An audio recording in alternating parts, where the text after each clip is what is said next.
ഇതൊരു മഹായോഗമാണ്. മഹായോഗത്തിൻ്റെ പ്രത്യേകത നാം പറയുന്ന ആൾ കൂടുന്ന യോഗമല്ല മഹായോഗം. വേദപുസ്തകം പറയുന്ന മഹായോഗത്തിൽ വെറും 2 പേരെ ഉള്ളായിരുന്നു.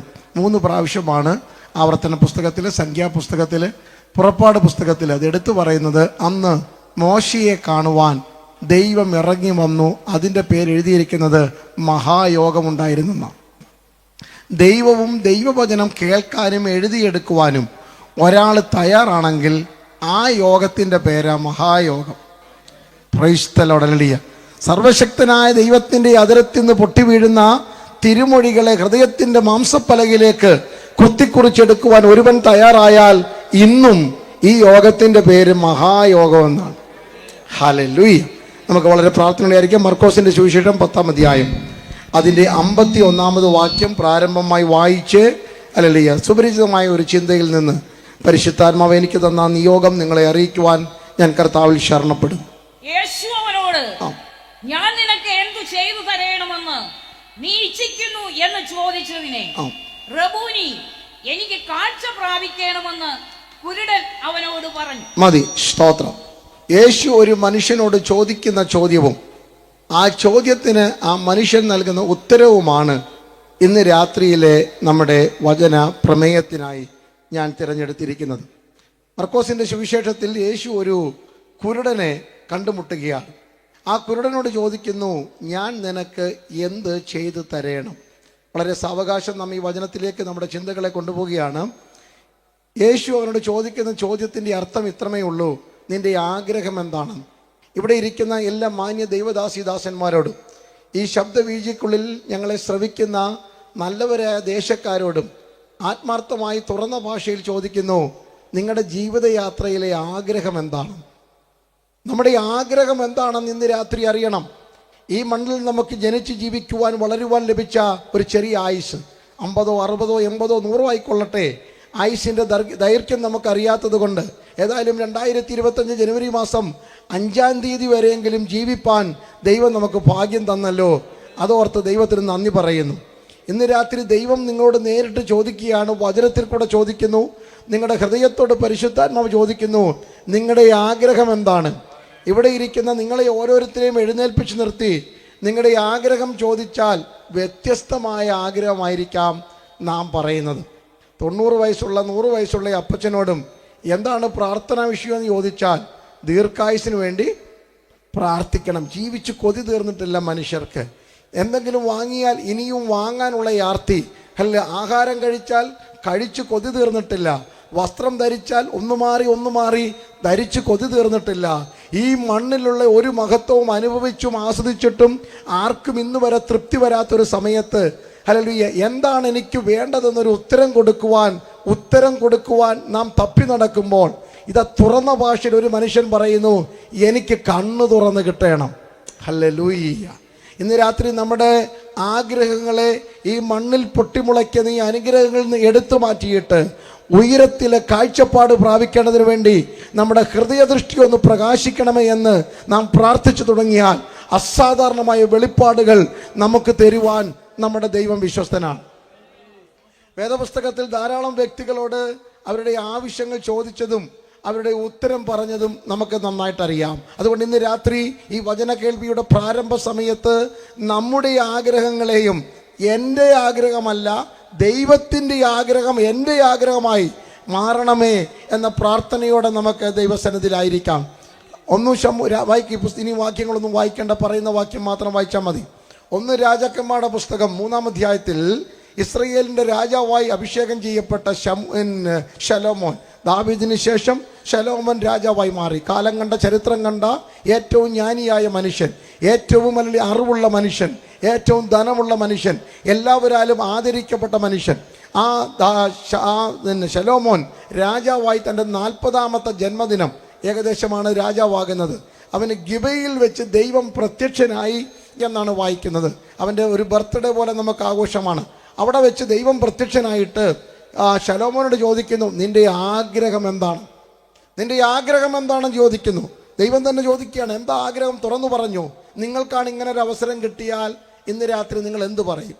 ആകെ കൺഫ്യൂഷനായി ഇവിടെ ഇരുന്നുകൊണ്ട് ദൈവം നേരിട്ട് ഇറങ്ങി വന്നിട്ട് നിങ്ങളെ ഓരോരുത്തരുടെയും തോളിൽ തട്ടിയിട്ട്, കുഞ്ഞെ, മകനെ, മകളെ, നിങ്ങളുടെ ആഗ്രഹം എന്തെന്ന് ചോദിച്ചാൽ നിങ്ങൾ പറയും, ഞാൻ പറയും, ഒരു 5 മിനിറ്റ് ഒന്ന് വെയിറ്റ് ചെയ്യ്, കുറച്ച് കാര്യങ്ങൾ എനിക്ക് പറയാനുണ്ട്. നമ്മുടെ പ്രാർത്ഥനയൊക്കെ കേട്ടാൽ നമുക്കറിയാം, ഒരുമാതിരിപ്പെട്ട കൊച്ചു കൊച്ചു ആഗ്രഹങ്ങളൊക്കെ പ്രാർത്ഥനയിൽ കൂടെ പുറത്തു വരാറുണ്ട്. പക്ഷേ ശലോമോൻ എന്താ പറഞ്ഞത്? ദൈവമേ, ഈ മഹാജനത്തെ ന്യായം ഭരിക്കാൻ അല്ലെങ്കിൽ ന്യായപാലനം ചെയ്യുവാനുള്ള വിവേകം എനിക്കില്ല. എൻ്റെ അപ്പൻ ധനാട്യനാണ്, എൻ്റെ അപ്പന് കഴിവുണ്ട്, അപ്പന് സൈന്യമുണ്ട്, സമ്പൽ സമൃദ്ധമായ ഇസ്രയേൽ രാജ്യമാണ് ഞാൻ ഭരിക്കുന്നത്. പക്ഷെ ഒരു ദിവസം പോലും ഈ ജനത്തെ മുന്നോട്ട് കൊണ്ടുപോകുവാനുള്ള അറിവ്, പ്രാപ്തി എനിക്കില്ല. ദൈവത്തിന് അതങ്ങ് ഇഷ്ടപ്പെട്ടു. ദൈവത്തോട് പറഞ്ഞ് എനിക്കൊരു ജ്ഞാനം വേണം, വിവേകമുള്ള ഹൃദയം വേണം. ദൈവം ഉടനെ പറഞ്ഞ പദം ഇതാണ്: സാധാരണ രാജാക്കന്മാർ എന്തെങ്കിലും ആവശ്യം ചോദിച്ചാൽ ശത്രു സംഹാരം ചോദിക്കാറുണ്ട്, സമ്പത്ത് ചോദിക്കാറുണ്ട്, അവർ അനുഗ്രഹങ്ങൾ ചോദിക്കാറുണ്ട്.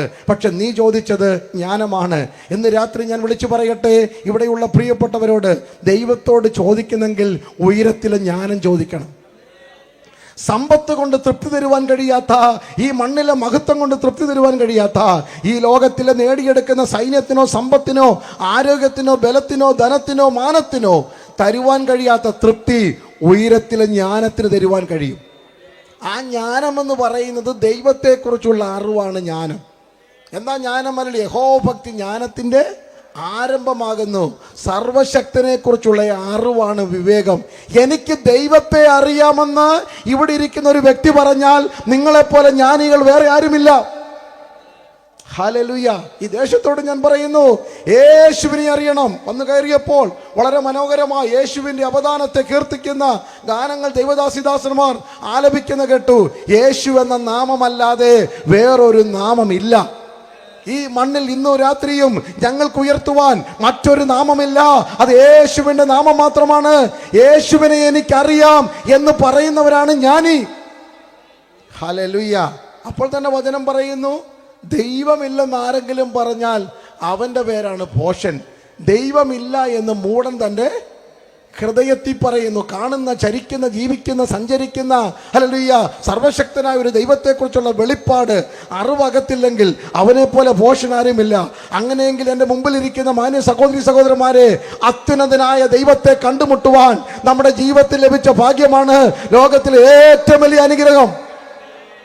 എത്ര പേർക്ക് സന്തോഷമുണ്ട്?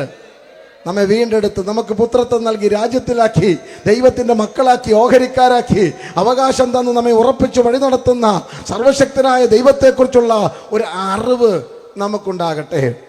മറ്റൊരിക്കൽ വേറൊരാളോട് ചോദിച്ചു, നിനക്കെൻ്റെ ആഗ്രഹമെന്ന്.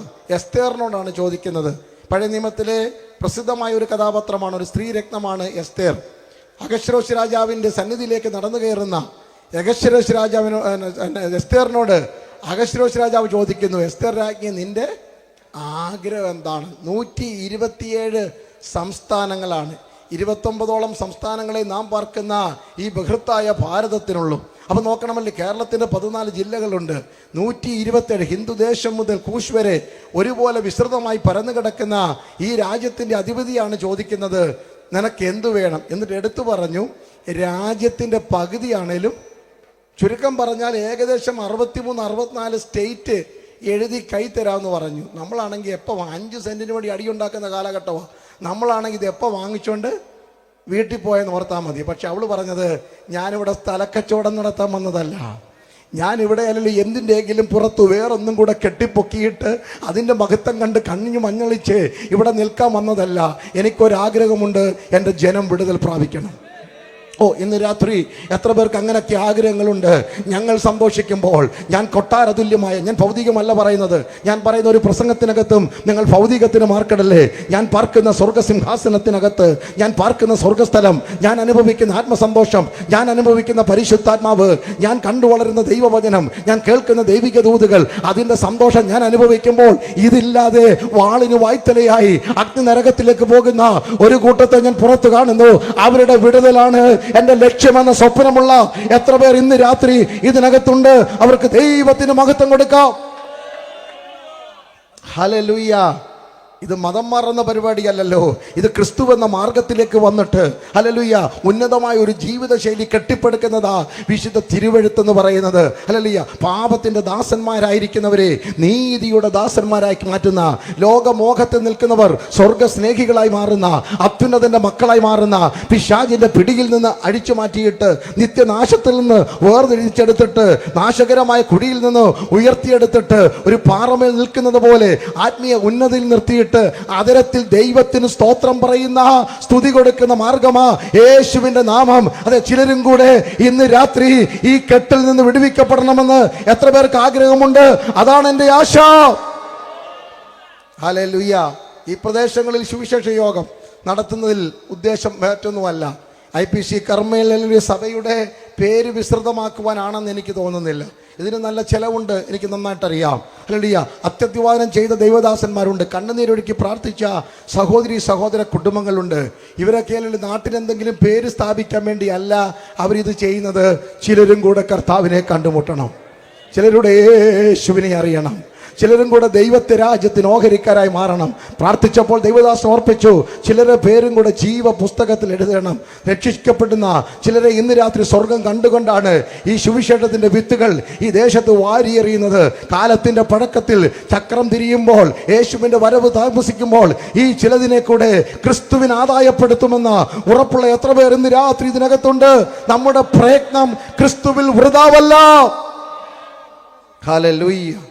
നെഹമ്യാവിനോട് ഹല്ലേലൂയ രാജാവ് ചോദിക്കുന്നു. ഹല്ലേലൂയ. രാജാവിൻ്റെ ചോദ്യം ഇതാണ്. നെഹമ്യാവ് വളരെ ഉന്നതമായ ജോലിയൊക്കെ ചെയ്യുന്ന മനുഷ്യനാണ്. രാജാവിൻ്റെ ഹല്ലേലൂയ അർത്ഥകഷ്ട രാജാവിൻ്റെ പാനപാത്രവാഹനാണ്. ഒറ്റ വാക്കിൽ പറഞ്ഞാൽ നമുക്കത് മനസ്സിലാകത്തില്ല. അല്ല, രാജാവ് കുടിക്കുന്ന വീഞ്ഞിൻ്റെ രുചി നോക്കുന്ന, രാജാവിൻ്റെ ഭക്ഷണകാര്യങ്ങൾ കൊട്ടാരത്തിൽ എന്ന് പറഞ്ഞാൽ രാജാവിൻ്റെ ജീവൻ്റെ വില ഇവൻ്റെ അതരത്തിലാണ് ഇരിക്കുന്നത്. ആ മനുഷ്യനാണ്, നല്ല ഉന്നത ജോലിയുള്ള മനുഷ്യനാണ്. പക്ഷേ ശൂഷൻ രാജധാനിയിൽ നിന്നുകൊണ്ട് മുഖം ഇങ്ങനെ വാടി നിൽക്കുന്ന കണ്ടപ്പോൾ രാജാവ് ചോദിച്ചു, നെഹമ്യാവേ, എന്താ നിന്റെ ആശ? ആ ചോദ്യത്തിനകത്ത് ഇത്രയേ ഉള്ളൂ, നിന്റെ മുഖത്തിൻ്റെ വാട്ടം മാറ്റാൻ വേണ്ടി എനിക്ക് എന്ത് ചെയ്യാൻ പറ്റും? അടുത്ത ജോലി തന്നാൽ മതിയോ? ശമ്പളം കൂട്ടി തന്നാൽ മതിയോ? അടുത്ത സ്ഥാനക്കയറ്റം തന്നാൽ മതിയോ? പക്ഷെ നെഹമ്യാവ് പറഞ്ഞു, എൻ്റെ ആശ കേൾക്കണമോ? എൻ്റെ ആഗ്രഹം കേൾക്കണമോ? ഞാൻ ഈ കയ്യിൽ മട്ടൂറുന്ന ഈ പാനീയം പിടിക്കുമ്പോഴും രാജാവിൻ്റെ ചുണ്ടോടടുപ്പിച്ച് രാജാവിന് സ്വാദിഷ്ടമായ ഈ നന്മ കൊടുക്കുമ്പോഴും എൻ്റെ ഹൃദയത്തെ കുത്തിമുറിവേൽപ്പിക്കുന്ന ഒരു വേദനയുണ്ട്. ഒരു കൂട്ടം ജനം അവരെങ്ങനെ ആയിരിക്കുന്നു? മതിലില്ലാതെ, അല്ലെങ്കിൽ വാതിലില്ലാതെ തുറന്ന ജീവിതം പോലെ ശത്രു കയറി മേയുന്ന ആത്മീയ ലോകത്തെ കണ്ടുകൊണ്ടാ നെഹമ്യാവ് പ്രാർത്ഥിക്കുന്നത്. ഇന്ന് രാത്രി ഞാൻ വിളിച്ചു പറയുന്നു, ഇതൊരു ആത്മീയ സന്ദേശമാണ്. ദൈവസഭയുടെ കെട്ടടിഞ്ഞു കിടക്കുന്നു, ദൈവസഭയുടെ മതിലിടിഞ്ഞു കിടക്കുന്നു. പാട്ടുണ്ട്, കൊട്ടുണ്ട്, ആരാധനയുണ്ട്, തപ്പുണ്ട്, താളമുണ്ട്, പാസ്റ്ററുണ്ട്, വിശ്വാസിയുണ്ട്, എല്ലാം ഉണ്ട്. സഭയ്ക്കൊരു കുഴപ്പമില്ല. പക്ഷെ സഭ ലോകത്തിലേക്ക് തുറന്നു കിടക്കുക. ആർക്കും വന്നു കയറാം, ആരെയും പിടിച്ചു നിർത്താൻ പറ്റുന്നില്ല. ഇന്ന് രാത്രി എനിക്കൊരു ആഗ്രഹമുണ്ട്, സഭയുടെ ഇടിഞ്ഞ മതിലുകൾ പണിയണം, സഭയുടെ വെന്ത വാതിലുകൾ വീണ്ടും പണിയണം. എത്ര പേർക്ക് ഇന്ന് രാത്രി ആശയുണ്ട്? ശത്രു കയറി ഇറങ്ങുന്ന, ദുഷ്ടൻ കയറി മേയുന്ന, ലോകം കയറുന്ന, അന്യായത്തങ്ങളെ പിടിച്ചു കെട്ടുന്ന ഒരു കെട്ടുപാട് ഇന്ന് രാത്രി ദൈവസഭയ്ക്കുണ്ടാകണം. ഒരു ഉപദേശത്തിന്റെ മതിൽ കെട്ടിപ്പൊക്കുവാൻ, വിശുദ്ധിയുടെ മതിൽ കെട്ടിപ്പൊക്കുവാൻ, ഹല്ലേലൂയ, നുഴഞ്ഞു കയറുവാൻ, ഇഴഞ്ഞു കയറുവാൻ, പതുങ്ങിക്കിടക്കുന്ന അശുദ്ധ ശക്തികളെ തടുത്തു നിർത്തുന്ന ഒരു സംരക്ഷണയുടെ വേലി കെട്ടിപ്പൊക്കുവാൻ ദൈവസഭയ്ക്ക് വചനത്തിന്റെ വാതിലുകൾ. ഹല്ലേലൂയ. അതാ എൻ്റെ ആഗ്രഹം. അപ്പോസ്തലനായ പൗലോസിനോട് ചോദിക്കും, സാറേ അങ്ങയുടെ ആഗ്രഹം എന്താ? ഹല്ലേലൂയ. രക്ഷിക്കപ്പെട്ട്, ഹല്ലേലൂയ, സ്നാനപ്പെട്ട് ദൈവകൃപയിലായി സുവിശേഷത്തിന്റെ വക്താവായി മാറി നാടുനീളെ സഞ്ചരിച്ച് സുവിശേഷം ഹല്ലേലൂയ ജനത്തോട് നേരിട്ട് കൈമാറുന്ന പൗലോസ്, സഭകൾ സ്ഥാപിക്കുന്ന പൗലോസ്, വൈഭവമുള്ള പൗലോസ്. ഇവിടെ തലക്കെട്ടിൽ എഴുതിയിരിക്കുന്ന പോലെ ഞങ്ങളുടെ പ്രസംഗം ഞങ്ങളോ ക്രൂശിക്കപ്പെട്ട ക്രിസ്തുവിനെ പ്രസംഗിക്കുന്നുവെന്ന് ആധികാരികതയോടെ, വാക്ചാതുര്യത്തോടെ ഹല്ലേലൂയ തരം തിരിച്ച് തെളിയിച്ച് യഹൂദന്മാരെ മിണ്ടാതാക്കത്തക്കവണ്ണം വൈഭവമുള്ള പൗലോസ്, വക്കീലന്മാരുടെ മുമ്പിൽ വാദിച്ച് ജയിക്കത്തക്കവണ്ണം അറിവുള്ള പൗലോസ്, സന്നഗതിരി സംഘത്തെ മുൾമുനയിൽ നിർത്തത്തക്കവണ്ണം ചോദ്യശരങ്ങൾ ഉന്നയിക്കുന്ന അതേ പൗലോസ് ഹല്ലേലൂയ ഗമാലിയന്റെ പാദപീഠത്തിൽ ഇരുന്നു കൊണ്ട് വചനനിശ്ചയം പ്രാപിച്ച്, നമ്മുടെ ഭാഷയിൽ പറഞ്ഞാൽ ഉന്നത ബിരുദാനന്തരങ്ങൾ നേടിയെടുത്ത നല്ല തലക്കനമൊക്കെ വെക്കേണ്ട മനുഷ്യൻ. പക്ഷേ ഏകദേശം തൻ്റെ ശുശ്രൂഷയുടെ 30-ാമത്തെ വർഷം ശ്രദ്ധിക്കണം, ശുശ്രൂഷയുടെ 30ാമത്തെ വർഷം. അത് പറയുമ്പോൾ എനിക്കും ഭയമാണ്. കാരണം ഞാനും കർത്താവിൻ്റെ വയൽപ്രദേശത്ത് വചനം പ്രസംഗിക്കാൻ തുടങ്ങിയിട്ട് 30 വർഷമായി. അത് കേൾക്കുമ്പോൾ എനിക്കും പേടിയാണ്. അവിടെ നിന്നുകൊണ്ട് ഫിലിപ്പ് ലേഖനം എഴുതുമ്പോൾ പൗലോസ് പറയുകയാണ്, ഫിലിപ്പ് ലേഖനം എഴുതിയത് രക്ഷിക്കപ്പെട്ടതിൻ്റെ പിറ്റേന്ന് നേർവീതിയിൽ യൂദയുടെ വീട്ടിൽ ഇരുന്നു കൊണ്ടല്ല, താൻ എഴുതിയത് റോമിലെ കാരാഗ്രഹത്തിൽ കിടക്കുമ്പോഴാണ്. താൻ എന്താ പറയുന്നത്? ഞാൻ ഇന്ന് വരെ യേശുവിനെ അറിയേണ്ടതുപോലെ അറിഞ്ഞിട്ടില്ല. എനിക്കൊരാഗ്രഹമുണ്ട്. ഫിലിപ്പ് ലേഖനം 3-ാം അധ്യായം 9 മുതൽ 11 വരെയുള്ള വാക്യങ്ങളാ. താൻ ഇങ്ങനെ പറയുന്നു, അവനിൽ ഇരിക്കേണ്ടതിനും അവൻ്റെ മരണത്തോട് അനുരൂപപ്പെട്ടിട്ട് അവനെയും അവൻ്റെ കഷ്ടങ്ങളുടെ കൂട്ടായ്മയും അവൻ്റെ പുനരുത്ഥാനത്തിൻ്റെ ശക്തിയെയും അനുഭവിച്ചറിയേണ്ടതിനും ഇങ്ങനെ വല്ലവിധനെയും മരിച്ചവരിൽ നിന്ന് എനിക്കൊരു പുനരുത്ഥാനം പ്രാപിക്കണം. എന്താ പൗലോസേ, 21 ലേഖനം എഴുതിയിട്ടും മതി വരുന്നില്ല, പ്രസംഗം പ്രസംഗിച്ചിട്ടും മതി വരുന്നില്ല, കാരാഗ്രഹത്തിൽ കൈകൊട്ടി പാട്ടുപാടിയിട്ടും മതി വരുന്നില്ല. എൻ്റെ ഒരു അകത്താഗ്രഹമുണ്ട്, വല്ലവിധേനയും ഈ മണ്ണിൽ ഒതുങ്ങിപ്പോകാതെ ഈ മണ്ണിനപ്പുറത്ത് കല്ലറയ്ക്കപ്പുറത്ത് ചലിക്കുന്ന ഒരു ജീവിതത്തിന്റെ ഉടമസ്ഥനായി എനിക്ക് മാറണം. അതാ ദൈവമക്കളെ നമ്മുടെ സ്വപ്നം. അടുത്ത വർഷം ഇതിലും മെച്ചമായ ഒരു കൺവെൻഷൻ നടത്താമെന്ന് കമ്മിറ്റി കൂടി തീരുമാനിക്കുന്നതല്ല നമ്മുടെ സ്വപ്നം. അവസരമുണ്ടെങ്കിൽ ഇതിലും നന്നായി നടക്കട്ടെ. അടുത്ത വർഷക്കാലമല്ല, ഇതിലും മെച്ചമായ ഒരു ഭവനം പണിയണം. ദൈവം പണം തന്നാൽ പണിതോ, ഒരു കുഴപ്പമില്ല. പക്ഷെ നമ്മുടെ സ്വപ്നം അതല്ല. നമുക്കൊരു സ്വപ്നമുണ്ട്, കല്ലറയ്ക്കപ്പുറത്ത് എനിക്കൊരു ജീവിതമുണ്ട്. ഒരു നാൾ ഈ നശ്വര ലോകം വിട്ട് ഞാൻ കടന്നു പോകും, ഞാൻ ഈ മണ്ണ് വിട്ടു പോകും. ഹല്ലേലൂയ. പാട്ടുകാരൻ പാടിയല്ലോ, ദേവദാസന്മാർ പാടിക്കേൽപ്പിച്ചല്ലോ, കൊടുങ്കാറ്റുള്ള ഒരു വനദേശത്താ എന്നെ തനിച്ചു വിടല്ലേ, എൻ്റെ കൈ പിടിച്ചുകൊണ്ട് അക്കരെ നാടോട് എന്നെ പിടിച്ചുകൊണ്ട് പോകുന്ന, എൻ്റെ വലങ്കരം പിടിക്കുന്ന ഒരുവനെ എനിക്കറിയാം. ഇന്ന് രാത്രി ഈ അറിവുള്ള ദൈവമക്കൾക്കായി ഞാൻ കർത്താവിന് സ്തോത്രം ചെയ്യുന്നു.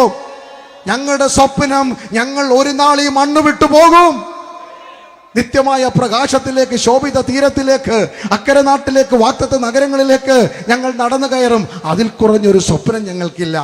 അതെ, ഇന്ന് രാത്രി നമ്മുടെ ആഗ്രഹങ്ങളെ, ഈ താഴേക്കിടയിലുള്ള ആഗ്രഹങ്ങളെ ഉന്നതമായ ഊഷ്മളമായ ആഗ്രഹങ്ങളിലേക്ക് നാം കൊണ്ടെത്തിക്കേണ്ട കാലഘട്ടമാണ്. ഈ സംഭവത്തിലേക്ക് ഞാൻ നിങ്ങളുടെ ചിന്തയെ കൊണ്ടുപോവുകയാണ്. മുഖവരെ ഞാൻ പറഞ്ഞത് വചനത്തിൽ കൂടി ആയതുകൊണ്ട് എനിക്കതിൽ ഖേദമില്ല. ഞാൻ മുന്നോട്ട് പോവുകയാണ്. സ്തോത്രം. മർക്കോസ് 10-ാം അധ്യായത്തിൽ കാണുന്ന ഒത്തിരി പ്രാർത്ഥനകളുണ്ട്. 7 പ്രാർത്ഥനകളാണ് മർക്കോസ് 10-ാം അധ്യായത്തിലുള്ളത്. വിശദീകരിക്കാൻ സമയമെടുക്കുന്നില്ല, എൻ്റെ സമയപരിധിയിൽ എനിക്ക് നിൽക്കണമല്ലോ. ഇവിടെ അവസാനമായി കാണുന്നത് ബർത്തിമായി എന്നൊരു കുരുടൻ്റെ പ്രാർത്ഥനയാണ് നമ്മുടെ ചിന്താവിഷയം.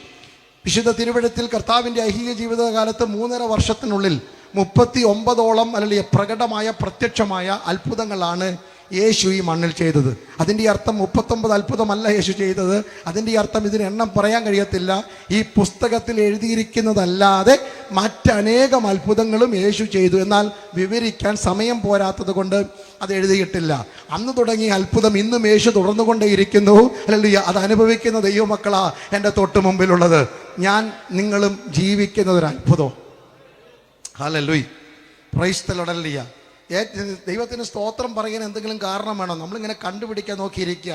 കഴിഞ്ഞ ഒരാഴ്ചക്കാലം കർത്താവ് നടത്തിയ വിധങ്ങൾക്കായി കർത്താവ് അങ്ങേക്ക് സ്തോത്രം ചെയ്യുന്നു. 31-ാം തീയതി സാക്ഷിയൊക്കെ പറഞ്ഞിട്ട് വന്നിരിക്കുന്ന ആവശ്യത്തോടെ ഇരിക്കുക.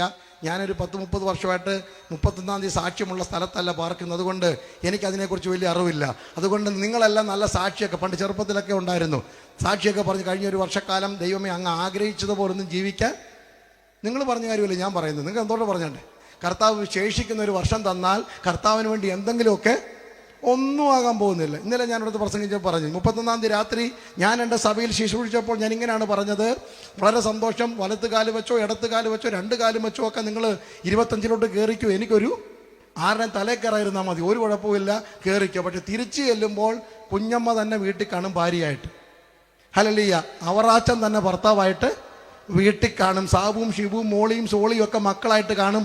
അവരൊന്നും 25 പുതുതായിട്ട് മാറാനൊന്നും പോകുന്നില്ല. ആകെ മാറുന്നത് മനോരമ കലണ്ടർ മാത്രം. മനോരമ കലണ്ടറോ അല്ലെങ്കിൽ ബാക്കി ഏതെങ്കിലും കലണ്ടറോ മാറത്തുള്ളൂ. പിന്നെ മാറ്റം വരേണ്ടത് നമുക്കാണ്. പുതുവർഷത്തിൽ എന്തെങ്കിലും മാറ്റം വരേണ്ടത് എൻ്റെ ചുറ്റുപാടും സാഹചര്യവും കട്ടവും നിന്നയോ അപമാനം മാറുമെന്നല്ല, എനിക്കൊരു മാറ്റമുണ്ടാകും. 2024 പോലെ ഒരു ജീവിതമല്ല, ഇന്ന് വരെ കാണാത്ത, ഇന്ന് വരെ കേൾക്കാത്ത ദൈവകൃപ അനുഭവിക്കുന്ന ഒരു വ്യക്തിത്വമായി ഞാൻ മാറും എന്ന മാറ്റമാണ് നമുക്ക് വേണ്ടത്. ഹല്ലേലൂയ. യേശു അത്ഭുതം ചെയ്യുന്ന ദൈവമാണ്. ഏറ്റവും വലിയ അത്ഭുതം എന്താണെന്ന് ചോദിച്ചു കഴിഞ്ഞാൽ, എന്നാൽ വീണ്ടെടുപ്പിനെ കുറിച്ച് പിന്നീട് ഞാൻ ഓർപ്പിക്കാം. ഹല്ലേലൂയ. രാവിലെ എഴുന്നേറ്റ് ശ്വാസം വിടാൻ പറ്റിയിട്ടുണ്ടെങ്കിൽ സ്തോത്രം പറയാൻ വേണ്ടി പിന്നെ വേറെ ഒന്നും തിരക്കി നടക്കണ്ട. 150 സങ്കീർത്തനങ്ങളുണ്ട്. അത് സങ്കീർത്തനം അത് എഴുതിയ സമയം വെച്ചൊന്നുമല്ല എഴുതി വെച്ചിരിക്കുന്നത്. കാനോനിക പ്രകാരം അടിക്കും ചുറ്റോടെ വന്നപ്പോൾ അങ്ങനെ വന്നുപോയി. ഏതായാലും കിട്ടിയത് നന്നായിരിക്കുന്നു. തുടക്കത്തിൽ എങ്ങനെ നടക്കരുതെന്നാണ് പറഞ്ഞത്. ദുഷ്ടന്മാരുടെ ആലോചന പ്രകാരം നടക്കരുത്, നിൽക്കരുത്, ഇരിക്കരുത് എന്നൊക്കെ പറഞ്ഞിട്ട് ഒടുവിക്കൊണ്ടെന്ന് ഫുൾ സ്റ്റോപ്പ് ഇടുന്നത് ജീവനുള്ളതൊക്കെയും. 150 സങ്കീർത്തനം 6 വാക്യം, ജീവനുള്ളതൊക്കെയും മേലോട്ട് ശ്വാസം വലിക്കാൻ പറ്റുന്നുണ്ട്. ഒരു സ്തോത്രം പറഞ്ഞു. ഹല്ലേലൂയ. ഞാൻ ഈ പിള്ളേരോടൊക്കെ ചോദിക്കാറുണ്ട്, രാവിലെ സ്കൂളിലൊക്കെ പോകുമ്പോൾ എന്തെല്ലാം, എനിക്ക് 3 ആൺപിള്ളേരുള്ളതാണ്, എന്തെല്ലാം നിർദ്ദേശങ്ങൾ, മോനെ അവിടെ നിൽക്കരുത്, ഇവിടെ ഇരിക്കരുത്, അങ്ങോട്ട് കയറരുത്, വണ്ടി ഓടിക്കുമ്പോൾ സൂക്ഷിക്കണം, അവിടെ ഇരിക്കുമ്പോൾ അങ്ങനെ ചെയ്യരുതെന്നൊക്കെ. പക്ഷെ ഇന്ന് വരെ ഒരു അപ്പനും അമ്മയും പറയുന്നത് കണ്ടിട്ടില്ല, മോനെ സ്കൂളിൽ ചെല്ലുമ്പോൾ ശ്വാസം വിടാൻ മറന്നു പോകരുത്. ആരെങ്കിലും പറഞ്ഞാണ് വിടുന്നത്. ആഹാരത്തെക്കാൾ ആഹാരമില്ലെങ്കിൽ ഉച്ച കഴിഞ്ഞ് വൈകുന്നേരം വരെയൊക്കെ പിടിച്ച് നിൽക്കാം. വെള്ളമില്ലെങ്കിൽ കുറച്ച് കഴിഞ്ഞ് കുടിച്ചാൽ മാറും. പക്ഷേ 2 മിനിറ്റ് ശ്വാസം പിടിച്ച് നിന്നല്ലോ അത് വിവരം അറിയും. ആരും ഒന്നും പറയണ്ട. അപ്പം നമ്മൾ പിള്ളേർക്കൊന്നും നിർദ്ദേശം കൊടുക്കാറില്ല. വെന്റിലേറ്ററിൽ കിടക്കുന്ന അപ്പച്ചനോട് പോലും പറയത്തില്ല ആഞ്ഞു വലിയപ്പച്ച, വലിയപ്പ എന്നല്ല, ആഞ്ഞു വലിയപ്പ എന്നാരും പറയാറില്ല. കാരണം വലിക്കേണ്ടത് അവർക്ക് സ്വന്തമായിട്ടല്ല. അത് ജനിച്ച നാൾ തൊട്ട് ശ്വാസോച്ഛ്വാസം മനുഷ്യന്റെ ജീവിത ഭാഗമാണ്. അപ്പൊ അങ്ങനാണെങ്കിൽ സ്തോത്രം പറയേണ്ടത് ആരാ? ജീവനുള്ളതൊക്കെയും. ഇന്ന് രാത്രി മൂക്കിൽ ജീവശ്വാസമുള്ള സകലരും മതിമറന്ന് ദൈവത്തിന് സ്തോത്രം പറയണം. 100 രോഗം ശരീരത്തിൽ കണ്ടേക്കാം, 100 വേദന കണ്ടേക്കാം. 2024 പ്രാർത്ഥിച്ച പല പ്രാർത്ഥനയ്ക്കും മറുപടി കിട്ടിയെന്ന് വരത്തില്ല. സ്വപ്നം കണ്ടതൊന്നും നടന്നെന്ന് വരത്തില്ല. ആഗ്രഹിച്ചതിന്റെ വക്കോളം എത്തിക്കാണത്തില്ല. ഹല്ലേലൂയ. കട്ടതിയുടെ കഠിന ശോധനയായിരിക്കാം. എന്നാലും ഈ മണ്ണിൽ ഹല്ലേലൂയ മരണത്തെ ജയിച്ച് എനിക്ക് ശ്വാസം വിടുവാൻ തമ്പുരാൻ കൃപ തന്നതോർത്ത് എത്ര പേർ നന്ദിയോടെ ദൈവത്തിന് സ്തോത്രം പറയും? Hallelujah, hallelujah. 30 ലക്ഷത്തോളം ആൾക്കാർ ഹല്ലേലൂയ കണ്ണിൽ പെടുവാൻ കഴിയാത്ത ഒരു കൊച്ചു വൈറസ് നിമിത്തം ഹല്ലേലൂയ മരണത്തോട് ഈ മണ്ണിലേക്ക് മറഞ്ഞുപോയ കാഴ്ചയുടെ ദൃക്സാക്ഷികളാണ്. നിങ്ങളൊരു ചരിത്ര പുരുഷന്മാരാണ്, മറന്നു പോകരുത്. 1-ാം ലോകമഹായുദ്ധം കാണുവാൻ നിങ്ങളില്ലായിരുന്നു.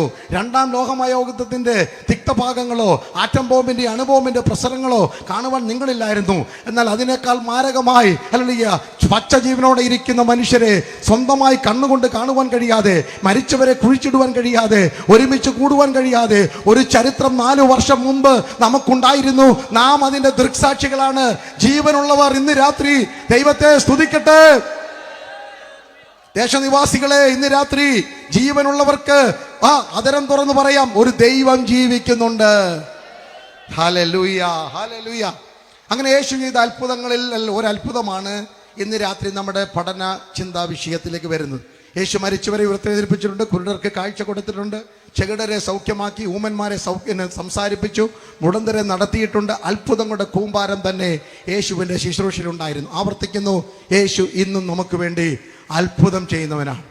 യേശുവിന് പ്രകൃതിയുടെ മേൽ അധികാരമുണ്ട്. അവൻ പ്രകൃതി വിഗതികളെ നിയന്ത്രിക്കുന്നവനാണ്. യേശുവിന് പാപത്തിന്റെ മേൽ അധികാരമുണ്ട്. ഹല്ലേലൂയ. യേശുവിന് പിശാചിന്റെ മേൽ അധികാരമുണ്ട്. യേശുവിന് രോഗത്തിന്റെ മേൽ അധികാരമുണ്ട്. യേശുവിന് മരണത്തിന്റെ മേലും പാതാളത്തിന്റെ മേലും അധികാരമുണ്ട്. ഞങ്ങളുടെ ദൈവം അധികാരമുള്ള ദൈവമാണ്, സർവശക്തനായ ദൈവമാണ്. അങ്ങനെ യേശു ഒരിക്കൽ എരിഹോ എന്ന പ്രദേശത്ത് കൂടെ കടന്നു പോകുമ്പോൾ ഹല്ലേലൂയ ഒരു കുരുടനാണ് ഇവിടെ പ്രത്യക്ഷപ്പെടുന്നത്. ഞാൻ കണ്ട വേദപുസ്തകത്തിൽ അഡ്രസ്സുള്ള 2 ഭിക്ഷക്കാരേ ഉള്ളൂ. ബാക്കി സാധാരണ ആൾക്കാരൊക്കെ അഡ്രസ്സ് ഇല്ല. ഒന്ന് ലാസർ എന്ന ഒരു ദരിദ്രനെ കുറിച്ച് പറയുന്നുണ്ട്. അപ്പനുറുക്കുകളൊക്കെ കിട്ടാൻ വേണ്ടി ധനവാന്റെ വീട്ടുവാതിക്കൽ കിട്ടുന്ന ഒരു മനുഷ്യനെ കുറിച്ച്. അവനും പേരുണ്ടായിരുന്നു ലാസർ എന്ന്. ഇവിടെയും കുരുടന്മാരുടെ പല കുരുടന്മാരെയും യേശു സൗഖ്യമാക്കിയിട്ടുണ്ട്, പല മുടന്തരെ സൗഖ്യമാക്കിയിട്ടുണ്ട്. അവരുടെ ആരുടെയും പേര് വേദപുസ്തകത്തിൽ വെളിപ്പെടുത്തിയിട്ടില്ല. പേരൊന്നും അത്യാവശ്യമുള്ള കാര്യമൊന്നുമല്ല. നമ്മൾ ഈ പേരുണ്ടാക്കിയിട്ട് വലിയ കാര്യമൊന്നും, നിങ്ങൾ ഉത്തരം കൂടെ പറഞ്ഞ സന്തോഷമാണ്. പേര് കളയാതിരിക്കുന്നത് നല്ല കാര്യം. ഉള്ള പേര് കളയാതിരുന്ന നല്ലത്. പേരുണ്ടാക്കിയിട്ട് വലിയ കാര്യമൊന്നും ഇല്ല. ഹല്ലേലൂയ. പക്ഷെ ഉള്ള പേര്, ജീവപുസ്തകത്തിൽ പേരുണ്ടോ? സ്തോത്രം. കേമന്മാരുടെ ലിസ്റ്റിലൊന്നും പെട്ടില്ലെങ്കിലും, 4 പേര് അറിയപ്പെടുന്നവരായില്ലെങ്കിലും, 4 പേരുടെ കയ്യടി ഒന്നും കിട്ടിയില്ലെങ്കിലും എൻ്റെ പേര് ആർക്കും മായ്ച്ചു കളയാതെ ഉയരത്തിലെ പുസ്തകത്തിൽ എഴുതി വെച്ചിട്ടുണ്ട് എന്ന് ഉറപ്പുള്ള ഭക്തന്മാരുടെ ഹൃദയം ആനന്ദം കൊണ്ട് നിറയും. ഹല്ലേലൂയ. ഈ ശിഷ്യന്മാരെ യേശു ഇങ്ങനെ പട്ടണത്തിലൊക്കെ രോഗികളെ സൗഖ്യമാക്കാൻ വിട്ട് അവർ പോയി ഈരണ്ടായിട്ട് 2 പേര് കൈയൊക്കെ പിടിച്ച് 35 ടീമാണ് ഹല്ലേലൂയ നാട് മുഴുവൻ സുവിശേഷ പ്രവർത്തനത്തിന് പോയത്. പോയ വഴിക്ക് ഇവന്മാർക്ക് ഭയങ്കര സന്തോഷം. ഒറ്റ ശാസന ഭൂതം പുറത്താകുന്നു. ആരുടെങ്കിലും കൈവച്ച രോഗികൾ സൗഖ്യമാണ്. നമ്മളാണെങ്കിൽ വിളിച്ച് സ്റ്റേജിൽ കൊണ്ട് നിർത്തിയിട്ട് പേരെന്താ ചാക്കോച്ച എപ്പോഴാണ് വന്നത് ഇങ്ങനെയൊക്കെ പറഞ്ഞ് നമ്മളാണ് പരസ്യം കൊടുത്തത്. ഇവർക്ക് അതൊന്നും പറ്റത്തില്ലല്ലോ, യേശുവിൻ്റെ അടുത്ത് കൊണ്ടുവരാൻ പറ്റത്തില്ല. യേശു പറയും മിണ്ടിപ്പോരെന്ന് പറയും, ശാസിക്കും. അതുകൊണ്ട് അങ്ങനെ വന്നില്ല. പിന്നെ ഇവർക്ക് അകത്ത് ചിന്നെ കിടന്ന് ഒതുക്കാൻ പറ്റാത്തതുകൊണ്ട് ഇവന്മാർ കിടന്ന് ഭയങ്കര ചാട്ടമാണ്. വന്നിട്ട് പറഞ്ഞു, കർത്താവേ നിന്റെ നാമത്തിൽ ഭൂതങ്ങൾ പുറത്താകുന്നു, നിന്റെ നാമത്തിൽ രോഗികൾ സൗഖ്യമാകും. നമുക്ക് ഊഹിക്കാനുള്ളത് പത്രോസ്, അന്ത്രോസ്, യാക്കോബ്, യോഹന്നാൻ, ഫിലിപ്പോസ്, ബർത്തലോമേ, മത്തായി തുടങ്ങി എന്തിനേറെ പറയുന്നു, കള്ളനായി യൂദ വരെ കിടന്ന് ചാട്ടമാണ്. അല്ലെങ്കിൽ അപ്പം യൂദ പ്രാർത്ഥിച്ചാലും ആര് സൗഖ്യമാകും? എൻ്റെ കൂട്ടത്തിലുണ്ടേ, ഞാൻ പോകുമ്പോൾ ഇതിലേ അങ്ങ് പൊക്കോളാം, പണം കണ്ട. ഹല്ലേലൂയ. യൂദ യേശുവിൻ്റെ കൂടെ ഉള്ള കാലത്ത് സ്തോത്രാഴ്ച പാത്രത്തിൽ നിന്ന് പൈസ വാരി പോക്കറ്റിൽ ഇട്ടിട്ട് പുട്ടടിക്കുമ്പോഴും, പഴയ മലയാളമാണ് പറയുന്നത്, അന്നേരവും ഈ പുള്ളി പ്രാർത്ഥിച്ചിട്ട് ആര് സൗഖ്യമായി? അതുകൊണ്ട് രോഗശാന്തിയും ഭൂതശാന്തിയും കണ്ടുകൊണ്ട് എല്ലാം ആത്മീയമാണെന്ന് തെറ്റിദ്ധരിക്കരുത്. എല്ലാ രോഗസൗഖ്യവും എല്ലാ ഭൂതശാന്തിയും എല്ലാ അത്ഭുതവും അടയാളങ്ങളും ദൈവികമാണെന്ന് തെറ്റിദ്ധരിക്കരുത്. പറയുന്നവന്റെ ചെയ്യുന്നവന്റെ ജീവിതം കൂടെ നോക്കണം. ഹല്ലേലൂയ. ആ വിഷയത്തിൽ നിന്ന് മാറുകയാണ്. അങ്ങനെ ഇവർ തുള്ളിച്ചാടുകയാണ്. ലൂക്കോസ് 10:18 കാണുന്നുണ്ട്. ഇവർ മേഴോട്ടും താഴോട്ടും ചാടി. യേശു പറഞ്ഞു, ഭൂതങ്ങൾ നിങ്ങൾക്ക് കീഴടങ്ങുന്നതിലല്ല. നല്ല കാര്യം. നിങ്ങൾ പ്രാർത്ഥിച്ചപ്പോൾ സാത്താൻ മിന്നൽ പോലെ കിഴക്കുനിന്ന് വെറ്റേറ്റ് വീഴുന്നത് ഞാൻ കണ്ടു, അറ്റസ്റ്റ് ചെയ്തിരിക്കുന്നു. പക്ഷേ നിങ്ങളുടെ ചാട്ടം, നിങ്ങളുടെ തുള്ളൽ രോഗശാന്തിക്ക് വേണ്ടി അല്ല കൈയടിക്കേണ്ടത്. നമുക്ക് കൈയടിക്കാമെന്ന് പറഞ്ഞ് രോഗശാന്തിക്ക് വേണ്ടി അല്ല കൈയടിക്കേണ്ടത്, കൈ അടുപ്പിക്കേണ്ടത് അതിനു വേണ്ടിയല്ല, ഭൂതം പുറത്തായതിനല്ല കൈയടിപ്പിക്കേണ്ടത്. പിന്നെ എന്തിനാ നിങ്ങൾ ചാടേണ്ടത്? പിന്നെ എന്തിനാ തുള്ളത്? നിങ്ങളുടെ ജീവന്റെ പുസ്തകത്തിൽ നിങ്ങളുടെ പേരെഴുതിയിരിക്കുന്നത് ഓർത്ത് നിങ്ങൾ സന്തോഷിക്കുവീൻ. ഇന്ന് രാത്രി എൻ്റെ സന്തോഷം അതാ, അധമകൂപത്തിൽ നിന്ന് എന്നെ വീണ്ടെടുത്ത് ദൈവരാജ്യത്തിൽ പുത്രത്വം നൽകി ഓഹരിക്കാരനാക്കിയ ദൈവത്തിന് സ്തോത്രം. ഹല്ലേലൂയ. രാവിലെ എഴുന്നേറ്റ് വൈകുന്നേരം വരെ ഇതിനൊക്കെ ദൈവത്തിന് നന്ദി പറയണം. ഭാവിയായി ഞാൻ ജീവിച്ചു, ഇപ്പോൾ പാപത്തിൻ്റെ ആഴത്തിൽ നിന്ന് ദൈവം എന്നെ സ്നേഹിച്ചു. സ്തോത്രം. ഹല്ലേലൂയ. അങ്ങനെ യേശു കടന്നു പോകുമ്പോൾ തിമായിയുടെ മകനായ ബർത്തിമായി എന്ന കുരുടനായ മനുഷ്യൻ വഴിവക്കിൽ നിന്ന് ഇരിക്കുകയാണ്. ഭിക്ഷയാചിക്കുന്ന മനുഷ്യൻ. സംഭവം നിങ്ങൾക്കറിയാം. ഞാൻ പറയുന്നത് മർക്കോസിന്റെ സുവിശേഷം 10 46 മുതൽ 52 വരെയുള്ള ചരിത്രമാണ്. അല്ലല്ലേ, 5 കാര്യങ്ങൾ എനിക്ക് പറയണം. എത്ര പറയുവാൻ പറ്റുമെന്ന് അറിയത്തില്ല. വേഗത്തിൽ നമുക്ക് മുന്നോട്ട് പോകാം.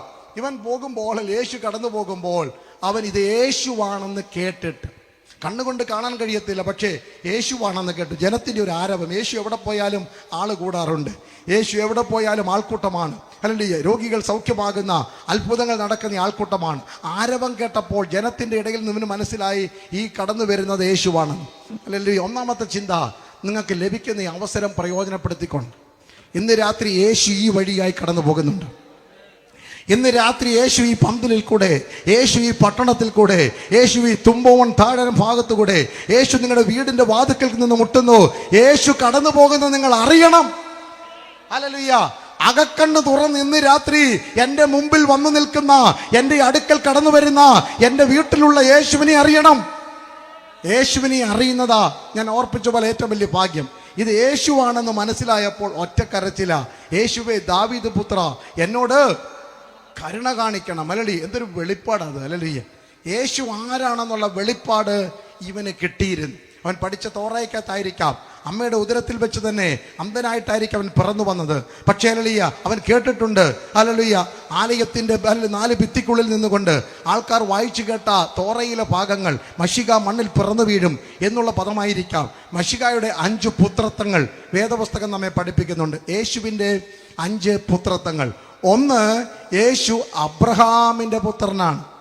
ഹല്ലേലൂയ. മത്തായിയുടെ സുവിശേഷം, ലൂക്കോസിന്റെ സുവിശേഷമൊക്കെ തുടങ്ങുന്നത് അബ്രഹാമിന്റെ പുത്രനായ ദാവീദിന്റെ പുത്രനായ യേശു ക്രിസ്തുവിന്റെ അബ്രഹാമിന്റെ പുത്രത്വം യേശുവിന്റെ ഒന്നാമത്തെ പുത്രത്വമാണ്.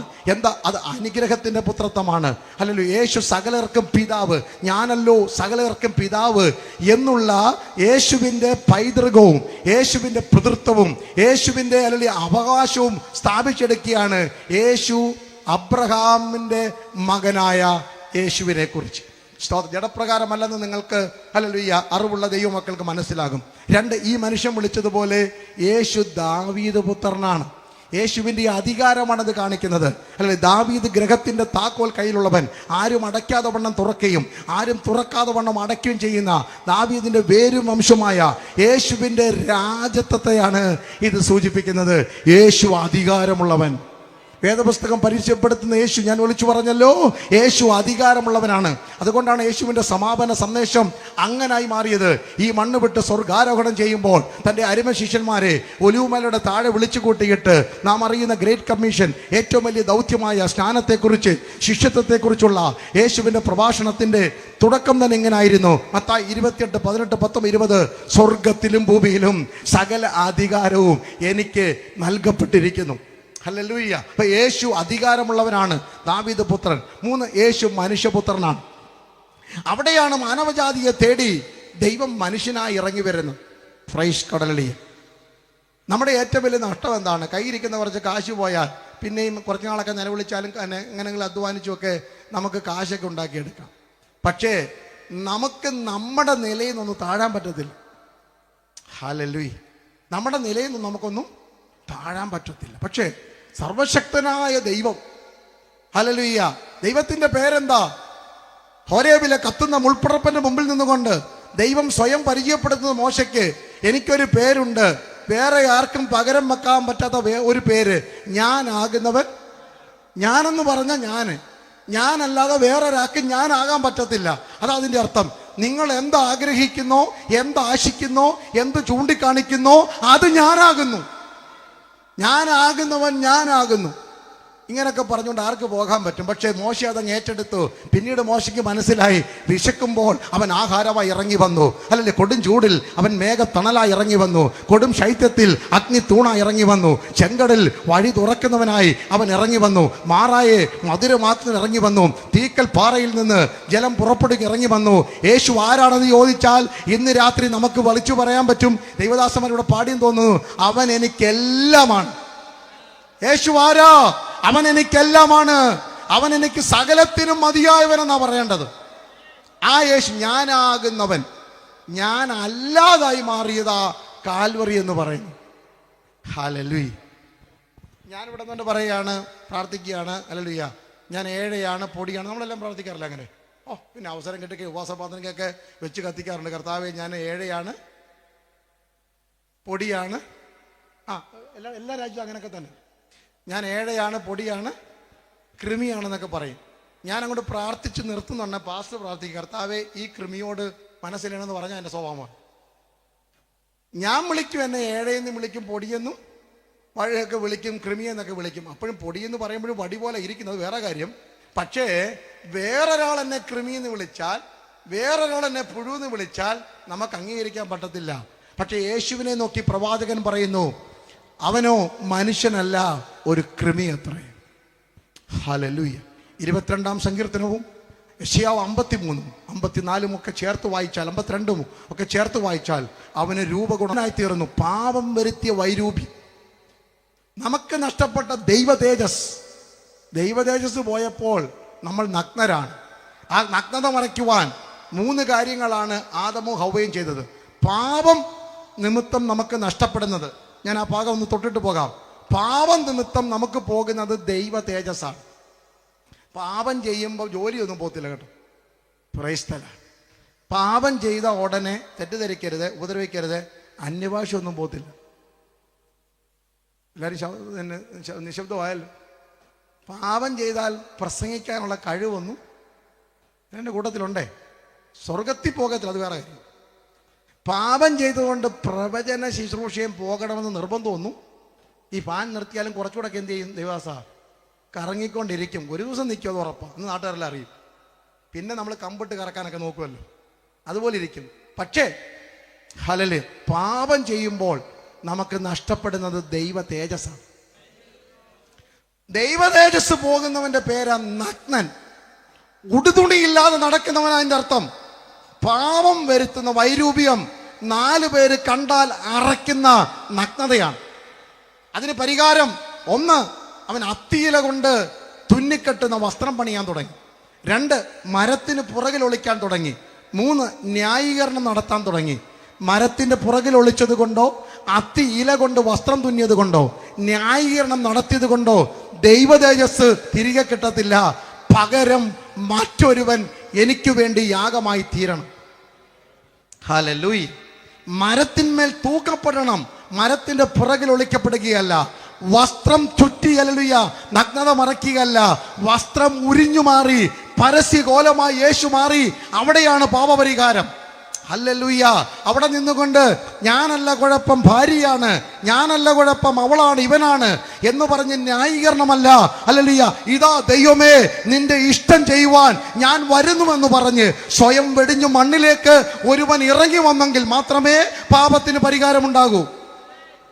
ഹല്ലേലൂയ. അനുസരണക്കേട്, വിലക്കപ്പെട്ട കനി ഭക്ഷിച്ച് ആട്ടിപ്പുറത്താക്കപ്പെട്ട് ഏദൻ പരദീസയ്ക്ക് പുറത്തേക്ക് നയിക്കപ്പെട്ട മനുഷ്യന് തിരിച്ചൊരു പരദീസ പ്രവേശനമില്ല, പാപത്തിന് പരിഹാരമില്ല, ഇനിയും ഇവന് ഒരു വീണ്ടെടുപ്പില്ല. മനുഷ്യന്റെ വീണ്ടെടുപ്പ് അസാധ്യമെന്ന് നീതി വിധി എഴുതി ന്യായപ്രമാണങ്ങളും കർമ്മങ്ങളും ആചാരങ്ങളും യാഗങ്ങളും നേർച്ചകളും വഴിപാടുകളും പുരോഹിതന്മാരും ആചാര്യന്മാരും ഒരുപോലെ ഹല്ലേലൂയ വിളിച്ചു പറഞ്ഞു, ഇനിയും വീണ്ടെടുപ്പ് അസാധ്യം. കാളകളുടെയും ആടുകളുടെയും ഹല്ലേലൂയ പ്രാവുകളുടെയും രക്തം പുഴ പോലെ ഒഴുകിയിട്ടും മനുഷ്യന്റെ വീണ്ടെടുപ്പ് അസാധ്യം. പൊന്നിനും വെള്ളിക്കും വിലയേറിയ രത്നങ്ങൾക്ക് മാത്രമല്ല, ഈ അഖിലാണ്ടം മുഴുവൻ തീരെഴുതി കൊടുത്താലും മനുഷ്യന്റെ വീണ്ടെടുപ്പ് അസാധ്യമെന്ന് പറയുമ്പോഴാണ് ദൈവപുത്രൻ വിളിച്ചു പറഞ്ഞു, ഇല്ല, ഞാൻ ഇവരെ വീണ്ടെടുത്തു കൊള്ളാം. ഹല്ലേലൂയ. ചെങ്കടൽ മുറിക്കാൻ വേണ്ടി കർത്താവിന് 5 പൈസയുടെ ചെലവൊന്നുമില്ല. Praise the lord. ഹല്ലേലൂയ. മാറായെ മധുരമാക്കുവാൻ സ്വർഗത്തിന് ഒരു ചെലവുമില്ല. എന്തിനേറെ പറയുന്നു, സകല ചലിക്കുന്ന ചരാചരങ്ങളെയും ഒരു വാക്കുകൊണ്ട് ഉളവാക്കിയവനല്ലേ നമ്മുടെ ദൈവം. ഒരു ചെലവില്ല. ഉണ്ടാകട്ടെ എന്ന് പറഞ്ഞാൽ ആ ശബ്ദത്തിൽ എല്ലാം ഉളവായി വരും. അന്നും ഇന്നും ഇല്ലാത്തതിനെ ഉള്ളതുപോലെ വിളിച്ചു വരുത്തുന്ന സർവശക്തനായ ദൈവം. പക്ഷെ സ്വർഗത്തിന് ചെലവായത് തൻ്റെ പുത്രനെ. ഹല്ലേലൂയ. അനേക പുത്രന്മാരെ തേജസ്സിലേക്ക് എടുക്കുമ്പോൾ തങ്ങളുടെ രക്ഷാനായകനെ കഷ്ടങ്ങളാൽ തികഞ്ഞത്. ഹല്ലേലൂയ. പിതാവ് മുഖം മറച്ചു കളഞ്ഞ് ആ ഏക സംഭവം മാനവജാതിയുടെ വീണ്ടെടുപ്പിന് ദൈവപുത്രൻ കാൽവരിയുടെ കൊലമരത്തിൽ പരമയാഗമായി തീരുന്നതാണ്. എന്താ കാരണം? പാപം നിമിത്തം നമുക്ക് നഷ്ടപ്പെട്ടത് ദൈവ തേജസ്സാണ്. നമ്മെ ഉടുത്ത് അണിയിച്ചൊരുക്കിയിരുന്നത് നമ്മളെ കണ്ട ആറകൂട്ടിരിക്കണം ദൈവത്തെ പോലെ. നിലത്തെ പൊടി കൊണ്ട് മനുഷ്യനെ ഉണ്ടാക്കിയ മൂക്കിലേക്ക് ജീവശ്വാസം ഊതുന്ന അവൻ്റെ സ്വരൂപം, അവൻ്റെ സാദൃശ്യം. ഇനി അതാ ചോദ്യം, എന്താണ് ദൈവത്തിൻ്റെ സ്വരൂപം, എന്താണ് ദൈവത്തിൻ്റെ സാദൃശ്യം? വിശുദ്ധ തിരുവെഴുത്ത് നമ്മെ പഠിപ്പിക്കുന്നു. ദൈവത്തിൻ്റെ സ്വരൂപം എന്താണെന്ന് ചോദിച്ചാൽ ഹല്ലേലൂയ, എബ്രായ ലേഖന കർത്താവ് വിളിച്ചു പറയുന്നു, എഫേസ്യ ലേഖനം വിളിച്ചു പറയുന്നു, ഫിലിപ്പ് ലേഖനം വിളിച്ചു പറയുന്നു, യോഹന്നാൻ 1:14 വിളിച്ചു പറയുന്നു, വചനമായവൻ ജഡമായി തീർന്ന് കൃപയും സത്യവും നിറഞ്ഞവനായി നമ്മുടെ ഇടയിൽ പാർത്തു. ഞങ്ങൾ നോക്കി ആ തേജസ്, ദൈവത്തിൻ്റെ തേജസ്. യേശുവാ ദൈവത്തിൻ്റെ തേജസ്. ഹല്ലേലൂയ. ദൈവത്തിൻ്റെ സ്വരൂപം എന്താണ്? എബ്രായർ 1:3 മുതൽ അവൻ ദൈവത്തിൻ്റെ സ്വരൂപവും തത്വത്തിൻ്റെ മുദ്രയുമാണ്.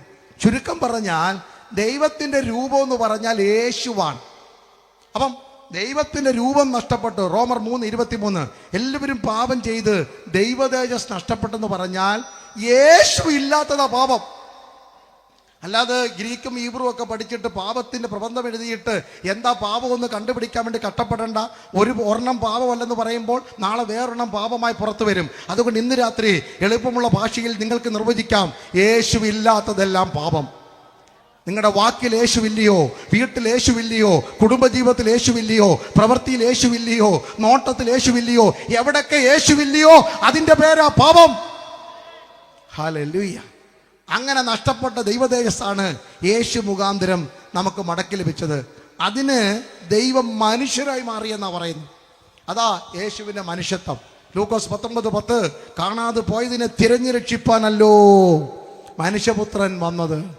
യേശു മനുഷ്യപുത്രൻ. യേശുവിൻ്റെ 4ാമത്തെ പുത്രത്വം ഹല്ലേലൂയ, യേശു ദൈവപുത്രനാണ്. യേശു ദൈവപുത്രനാണ്, സകല അധികാരങ്ങളുമുള്ള. യോഹന്നാൻ പറയുന്നു, ഞാൻ ഈ പുസ്തകം എഴുതിയതിൻ്റെ ഉദ്ദേശം തന്നെ അതാ.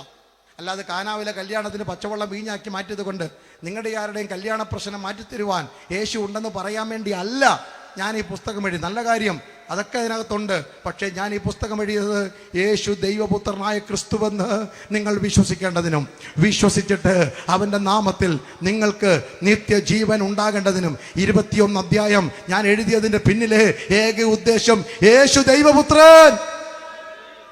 ഹല്ലേലൂയ. അതാ യേശുവിന് ഈ ഭൂമിയിൽ കെട്ടിയ ഏറ്റവും വലിയ സാക്ഷ്യം. യേശു കേട്ട ഏറ്റവും വലിയ വെല്ലുവിളി രണ്ടും ഓർത്തോണം. നമുക്ക് ഈ ഭൂമിയിൽ കിട്ടുന്ന ഏറ്റവും വലിയ സാക്ഷ്യം ദൈവത്തിൻ്റെ മകൻ എന്ന സാക്ഷ്യം, ദൈവത്തിൻ്റെ മകൾ എന്ന സാക്ഷ്യം. ഏറ്റവും വലിയ വെല്ലുവിളി നിങ്ങൾ ദൈവ മക്കളാണോ എന്ന ചോദ്യം.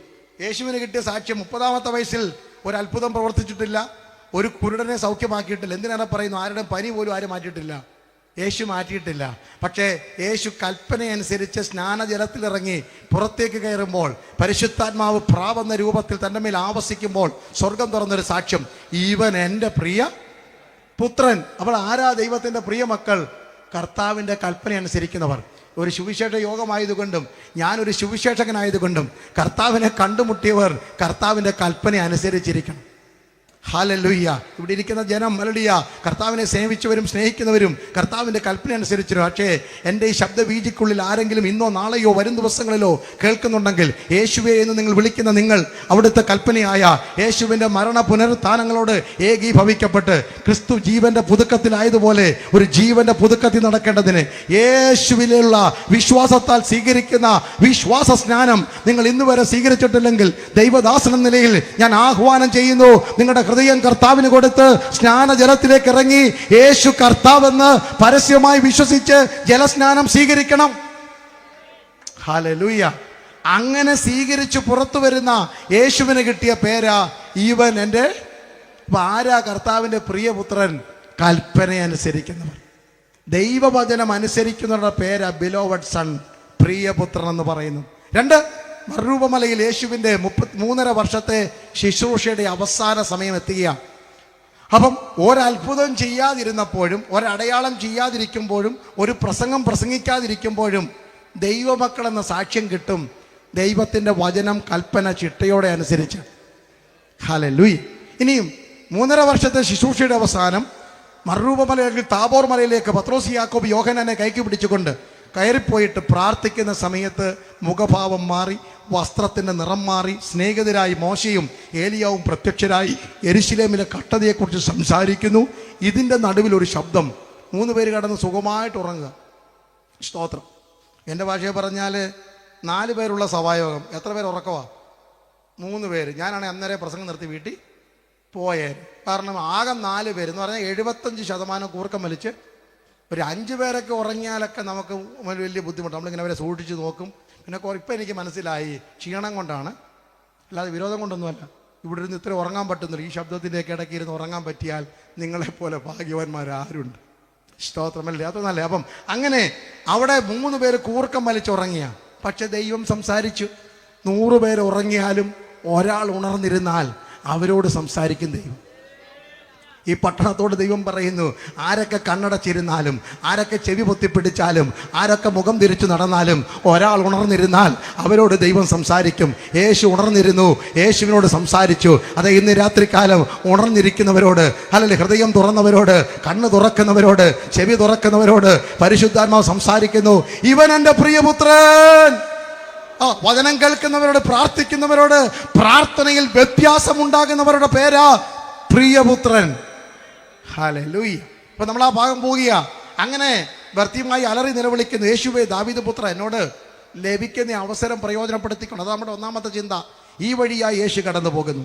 ഈ പട്ടണത്തിൽ കൂടെ കഴിഞ്ഞ 3 ദിവസമായി സുവിശേഷത്തിന്റെ സനാതന സന്ദേശം വളരെ തന്മയത്തോടു കൂടി ദൈവദാസന്മാർ അവതരിപ്പിക്കുകയാണ്. ഈ വഴിയായി യേശു കടന്നു പോകുന്നു. ഹല്ലേലൂയ. നിങ്ങളുടെ വീട് വഴിയായി യേശു കടന്നു പോകുന്നു. നിങ്ങളുടെ തൊട്ട് മുമ്പിൽ കൂടെ യേശു കടന്നു പോകുന്നു. അത്ഭുത അലലുയങ്ങളുമായി, അടയാളങ്ങളുമായി, വീണ്ടെടുപ്പുമായി യേശു കടന്നു പോകുന്നു. തിരിച്ചറിഞ്ഞ് അലറി വിളിച്ചോണം.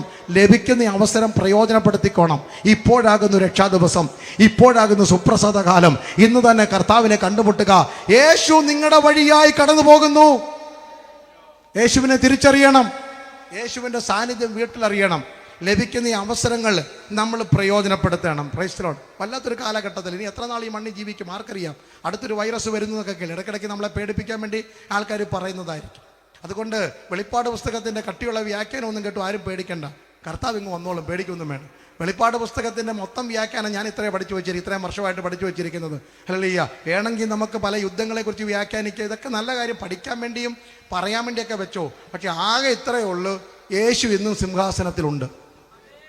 വെളിപ്പാട് പുസ്തകത്തിൻ്റെ 22 അധ്യായത്തിലെ അരച്ച് കലക്കി കുറുക്കിയെടുത്താൽ 3 സന്ദേശമേ ഉള്ളൂ. നിങ്ങൾ അവിടുത്തെ ഹല്ലേലൂയ കറുത്ത കുതിരയും വെള്ളക്കുതിരയും മഞ്ഞക്കുതിരയും ഹല്ലേലൂയ സ്തംഭവും ദീപവും 666 പേടിച്ച് ആരും തലമുണ്ടാക്കേണ്ട ഒരു കാര്യവുമില്ല. ദൈവം ഇന്നും സിംഹാസനത്തിലുണ്ട്. 2 അവൻ മടങ്ങി വരും. 3 നമ്മളെ കൊണ്ടുപോകും. ഇത്രയേ ഉള്ളൂ വെളിപ്പാട് പുസ്തകം. ഒരു സ്തോത്രം പറഞ്ഞാട്ടെ. അതിനപ്പുറത്ത് നമുക്കൊരു ഭയം വേണ്ട.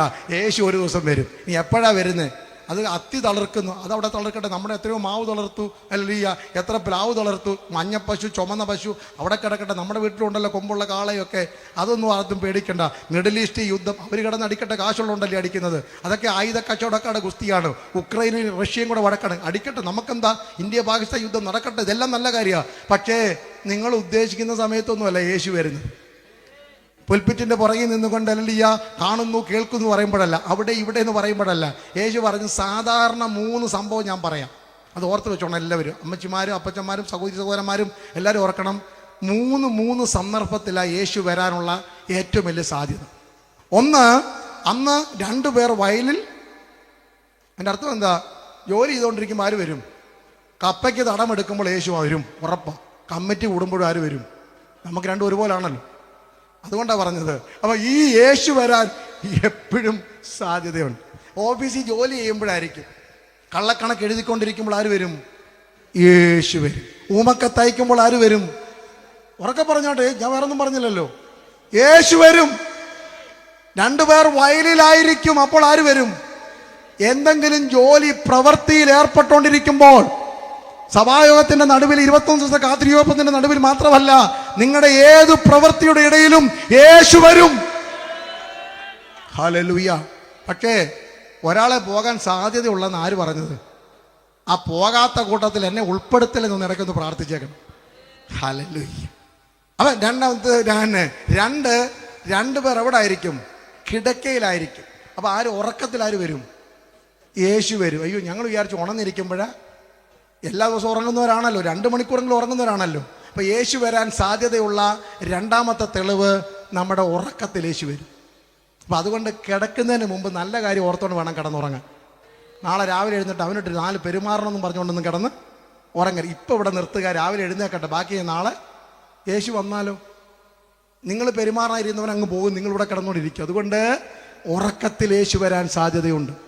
3, 2 പേർ എവിടെ ആയിരിക്കും? അടുക്കളയെ ജോലി ചെയ്യുമ്പോൾ, ഒന്നീ മാവ് പൊടിക്കുമ്പോൾ അല്ലെങ്കിൽ ദോശ കഴിക്കുമ്പോൾ. ഈ സമയത്ത് ആര് വരും?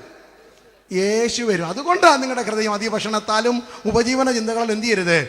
ഒത്തിരി അങ്ങ് ഭാരപ്പെടരുത്. അതുകൊണ്ട് ആഹാരം കഴിക്കുമ്പോഴും ഉറങ്ങുമ്പോഴും ജോലി ചെയ്യുമ്പോഴും യേശു വരാനുള്ള ഏറ്റവും വലിയ സാധ്യത, അതിൽ 50% പോകത്തുള്ളെന്ന് യേശു പറഞ്ഞത് കൊണ്ട് വളരെ സമാധാനത്തോടെ സന്തോഷിച്ചിരിക്കണം.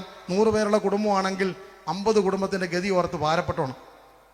എന്നെ ആ കൂട്ടത്തിലെങ്ങും പെടുത്തല്ലേ എന്നായിരിക്കട്ടെ എല്ലാവരുടെയും ഈ വർഷത്തെ പ്രാർത്ഥന. ഹല്ലേലൂയ. അപ്പം യേശു വരാനുള്ള സാധ്യത ഒരുങ്ങിയിരുന്നോണം, അവസരം പ്രയോജനപ്പെടുത്തണം. യേശു ഏത് സമയത്തും വരാം. അതുകൊണ്ട് ആ സദൃശ്യവാക്യത്തിൽ പറഞ്ഞത് ഉറുമ്പിനെ നോക്കി എന്ത് ചെയ്യണം? ബുദ്ധി പഠിക്കണം. സദൃശ്യവാക്യം 10-ാം അധ്യായം 6-ാം അധ്യായത്തിൻ്റെ 6 മുതൽ നിങ്ങൾ ഉറുമ്പിനെ നോക്കി ബുദ്ധി പഠിപ്പിന്. അതിന് വേനൽക്കാലത്ത് എന്ത് ചെയ്യുന്നു? ആഹാരം ഭയങ്കര ദർശനമാണ്. കൊച്ചു തലയ്ക്കകത്ത് ഒരു വലിയ മഴ വരാൻ പോകുകയാണ്. അന്ന് എനിക്ക് പുറത്തിറങ്ങി നടക്കുവാൻ പറ്റിയെന്ന് വരത്തില്ല. ഇന്ന് പരസ്യമായ സുവിശേഷ സ്വാതന്ത്ര്യം. ഇവിടെ നമുക്ക് യേശുവിനെ ഉയർത്താൻ പറ്റുന്നുണ്ട്. ഒരു കാലഘട്ടം വന്നേക്കാം വേദപുസ്തകം കൊണ്ടു നടക്കാൻ പോലും സ്വാതന്ത്ര്യമില്ലാത്തത്. അന്ന് എൻ്റെ ഉള്ളിനകത്ത് ഞാൻ കരുതി വെച്ചിട്ടുണ്ട്. ഹല്ലേലൂയ. ഇരുണ്ട സ്ഥലത്ത് പ്രകാശിക്കുന്ന വിളക്ക് പോലെ പ്രവചന വാക്യത്തെ കരുതി വെച്ചിട്ടുണ്ട്. ആവോളം വേദപുസ്തകം വായിക്കുക, ആവോളം പ്രാർത്ഥിക്കുക, ആവോളം ആരാധിക്കുക. വരും ദിവസങ്ങളിൽ ഇരുട്ടിന്റെ നടുവിൽ തളർന്നു പോകാതിരിക്കേണ്ടതിന് ഹൃദയത്തിന്റെ മാംസപ്പലകയിൽ ഇരുമ്പെഴുത്താണി കൊണ്ട് കൊത്തി വരച്ചതുപോലെ വചനത്തെ ഹൃദയസ്ഥമാക്കുന്നവർക്കായി സ്തോത്രം. 2025 വചനത്തോടൊരു ആർത്തി അങ്ങുണ്ടാകട്ടെ. ഹല്ലേലൂയ. കൺവെൻഷൻ കഴിഞ്ഞ് 3 ദിവസം ദൈവദാസന്മാർ അവിടുന്ന് ഇവിടുന്നൊക്കെ വന്നു. അവർക്ക് അറിയാവുന്ന കാര്യങ്ങൾ അവരൊക്കെ വിളിച്ചു പറഞ്ഞിട്ട് അവർ പോയി, നമ്മൾ നമ്മുടെ വീട്ടിൽ പോയി. നാളെ തൊട്ട് പിന്നെയും തദൈവം അല്ല. ഈ 2025 വേദപുസ്തകം നമ്മുടെ ഒരു സ്വപ്നമയങ്ങ് മാറി. ഹല്ലേലൂയ. നമ്മുടെ പുസ്തകം നിങ്ങൾ സ്ഥിരം ഉപയോഗിക്കുന്ന പുസ്തകമാണെങ്കിൽ ഒന്ന് അടച്ചിട്ട് നോക്കിയാൽ മതി. വയറുന്തി നിൽക്കുന്ന പോലെ ഈ സങ്കീർത്തനം പുറത്തോട്ട് നിൽക്കും. കാരണം നമ്മൾ കൂടുതലും അതാണ് വായിക്കുന്നത്. മറ്റൊന്നും സമയമില്ല. കാരണം ഇത് നല്ല അകലത്തിൽ എഴുതി വെച്ചിരിക്കും. തൊട്ടപ്പുറത്തുണ്ട് സദൃശ്യവാക്യം. നമ്മൾ വല്ലപ്പോഴും ഒന്നും നോക്കാറ് പോലും അത് എഴുതിയ പാർട്ടി വായിച്ചായിരുന്നെങ്കിൽ അവൻ നന്നായി പോയാനല്ലോ. ആ പുള്ളി പോലും 3005 സദൃശവാക്യം എഴുതിയത്. അത് 3000 എഴുതിയിട്ട് നമുക്ക് ഇത്ര 1933 കിട്ടിയിട്ടുള്ളൂ. ബാക്കി എവിടാന്ന് അറിയത്തില്ല. 1005 സിയോൻ ഗീതാവലി പുള്ളി എഴുതിയിട്ടുണ്ട്. എന്നിട്ട് ഈ പുള്ളി ഒറ്റ പ്രാവശ്യം ഇത് വായിച്ചായിരുന്നെങ്കിൽ നമ്മൾ പിന്നെന്താ ചെയ്യുന്നത്? പുള്ളി എഴുതിയ സങ്കീർത്തനമൊക്കെ 127 സ്വന്തം വീട് പണിയാത്തവൻ്റെ സങ്കീർത്തനം വായിച്ചിട്ടാണ് നമ്മൾ വീടിന് അധിഷ്ഠാനം ഇടുന്നത്. യഹോവ വീട് പണിയാതിരുന്നാൽ 128 ശലോമോന്റെ സങ്കീർത്തനമാണെന്ന്. തെറ്റിദ്ധരിക്കില്ല കേട്ടോ, പേടിക്കൊന്നും വേണ്ട. പക്ഷേ വചനം നമ്മുടെ ഹൃദയത്തിനകത്ത് അങ്ങോട്ട് കയറണം. ഈ വർഷക്കാലം നമ്മൾ അവിടേക്ക് വരാൻ പോവുകയാണ്. നമുക്കൊരു അവസരമാണ് ലഭിച്ചിരിക്കുന്ന അവസരമാണ്. ആകെ 1189 അധ്യായം ഉള്ളതാണ്. പേടിക്കണ്ട കേട്ടോ, നിങ്ങളുടെ വേദപുസ്തകത്തിൽ ഹല്ലേലൂയ 66 പുസ്തകം 1189 അധ്യായം 31,173 വാക്യം. ഒരു ദിവസം 3 അധ്യായം വെച്ച് വായിച്ചാൽ ഒരു വർഷം കൊണ്ട് ബൈബിൾ മൊത്തം. ഇത്ര സിമ്പിളാ. പക്ഷേ എത്ര പ്രതിഷ്ഠ എടുത്തതാ? ജനുവരി മാസം 7-ാം തീയതി ആകുമ്പോൾ തീർന്നു. ഈ വർഷം ഞാൻ ബൈബിൾ മൊത്തം രാവിലെ 2 അധ്യായം, വൈകിട്ട് 2, ഉച്ചയ്ക്ക് 1. പക്ഷെ ഉച്ചയായപ്പോഴത്തേന് ഇപ്പം 5-ാം തീയതി ആയിട്ടും 1-ാം അധ്യായത്തിൽ ഉൽപ്പത്തി 1 നിൽക്കുന്നേ ഉള്ളൂ. അങ്ങോട്ട് ചലിച്ചിട്ടില്ല. കാരണം എന്താ? ഈ വചനം വായിക്കാൻ പിശാച് സമ്മതിക്കത്തില്ല. ഹല്ലേലൂയ. നീ ഉറക്കം വരാത്തപ്പോൾ ചുമ്മാ നിർത്ത് ബൈബിൾ വായിച്ചു നോക്കിയോ, കൂർക്കം വലിച്ചുറങ്ങിയിരിക്കും. ഹല്ലേലൂയ. എന്തിനാ അമ്മച്ചിക്ക് ഉറക്കുളി കൊടുക്കുന്നത്? ഇരുന്നു കൊണ്ട് ബൈബിളൊന്ന് വായിച്ചു കൊടുത്താൽ മതി, തന്നെ കൂർക്കം വലിച്ച് ഉറങ്ങും. ഈ വചനത്തെ ഈ വർഷക്കാലം വചനം കണ്ടെത്തി ഭക്ഷിക്കണം.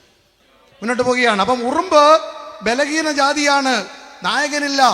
വേനൽക്കാലത്ത് തൻ്റെ ആഹാരം സമ്പാദിക്കുന്നു. നമുക്ക് ലഭിച്ച ഏറ്റവും നല്ല സുവർണ അവസരമാണ് പ്രാർത്ഥിപ്പാനും പാടാനും ആരാധിക്കാനും കൊടുക്കാനും വാങ്ങാനും ദൈവസഭയ്ക്ക് വേണ്ടി അധ്വാനിപ്പാനും ദൈവനാമത്തെ ഉയർത്തുവാനും. ആവോളം അധ്വാനിച്ചോ തകർത്ത് പെയ്തിറങ്ങാൻ പോകുന്ന പ്രതികൂലത്തിന്റെ മഴയുടെ നടുവിൽ ഒലിച്ചു പോകാതിരിക്കേണ്ടതിന്. ഹല്ലേലൂയ. മഴ പെയ്തിട്ടല്ല പെട്ടകം പണിയേണ്ടത്. 100 120 കഴിയട്ടെ. മഴയുടെ ഉറവ തുറക്കുന്നതിന് മുമ്പ്, ആകാശത്തിന്റെ കിളിവാതിൽ തുറക്കുന്നതിന് മുമ്പ്, ആഴിയുടെ ഭണ്ഡാരം തുറക്കുന്നതിന് മുമ്പ് ഞാനും എൻ്റെ കുടുംബത്തിനും സുരക്ഷതയ്ക്ക് ഞാൻ വിശ്വാസത്തോടെ ഒരു പെട്ടകം പണിയുമെന്ന് ഇന്ന് രാത്രി ചിലർ തീരുമാനിച്ചാട്ട്. 40 രാവും 40 പകലും പെയ്യട്ടെ. 150 ദിവസത്തോളം വെള്ളം പൊങ്ങട്ടെ. അരാരാത്ത് പർവ്വതത്തിന് 15 മുഴം ഉയരത്തിൽ പൊങ്ങട്ടെ. 9 മാസവും 9 ദിവസവും വെള്ളം കെട്ടിക്കിടക്കട്ടെ. പക്ഷെ എൻ്റെ പെട്ടകത്തിന്റെ ഒരാണി പോലും എടുക്കത്തില്ല, ഇളകത്തില്ല. കാരണം ഇത് വിശ്വാസത്തിന്റെ പെട്ടകമാ. ഞാൻ മഴയ്ക്ക് മുമ്പേ ഇതിന്റെ പണി തീർത്തു. ഹല്ലേലൂയ. രോഗം വന്നിട്ട് രോഗത്തിന് വേണ്ടി പ്രാർത്ഥിക്കാതെ രോഗശാന്തിയുടെ വരം ഇന്നേ പ്രാർത്ഥിച്ചോ. ഹല്ലേലൂയ. കട്ടത വന്നിട്ട് കട്ടതയ്ക്ക് വേണ്ടി അലറി വിളിക്കാതെ കട്ടതയെ ജയിക്കുവാനുള്ള വിശ്വാസത്തിന്റെ ധൈര്യം ഇന്ന് രാത്രിയിലെ പ്രാപിച്ചോ. ഹല്ലേലൂയ.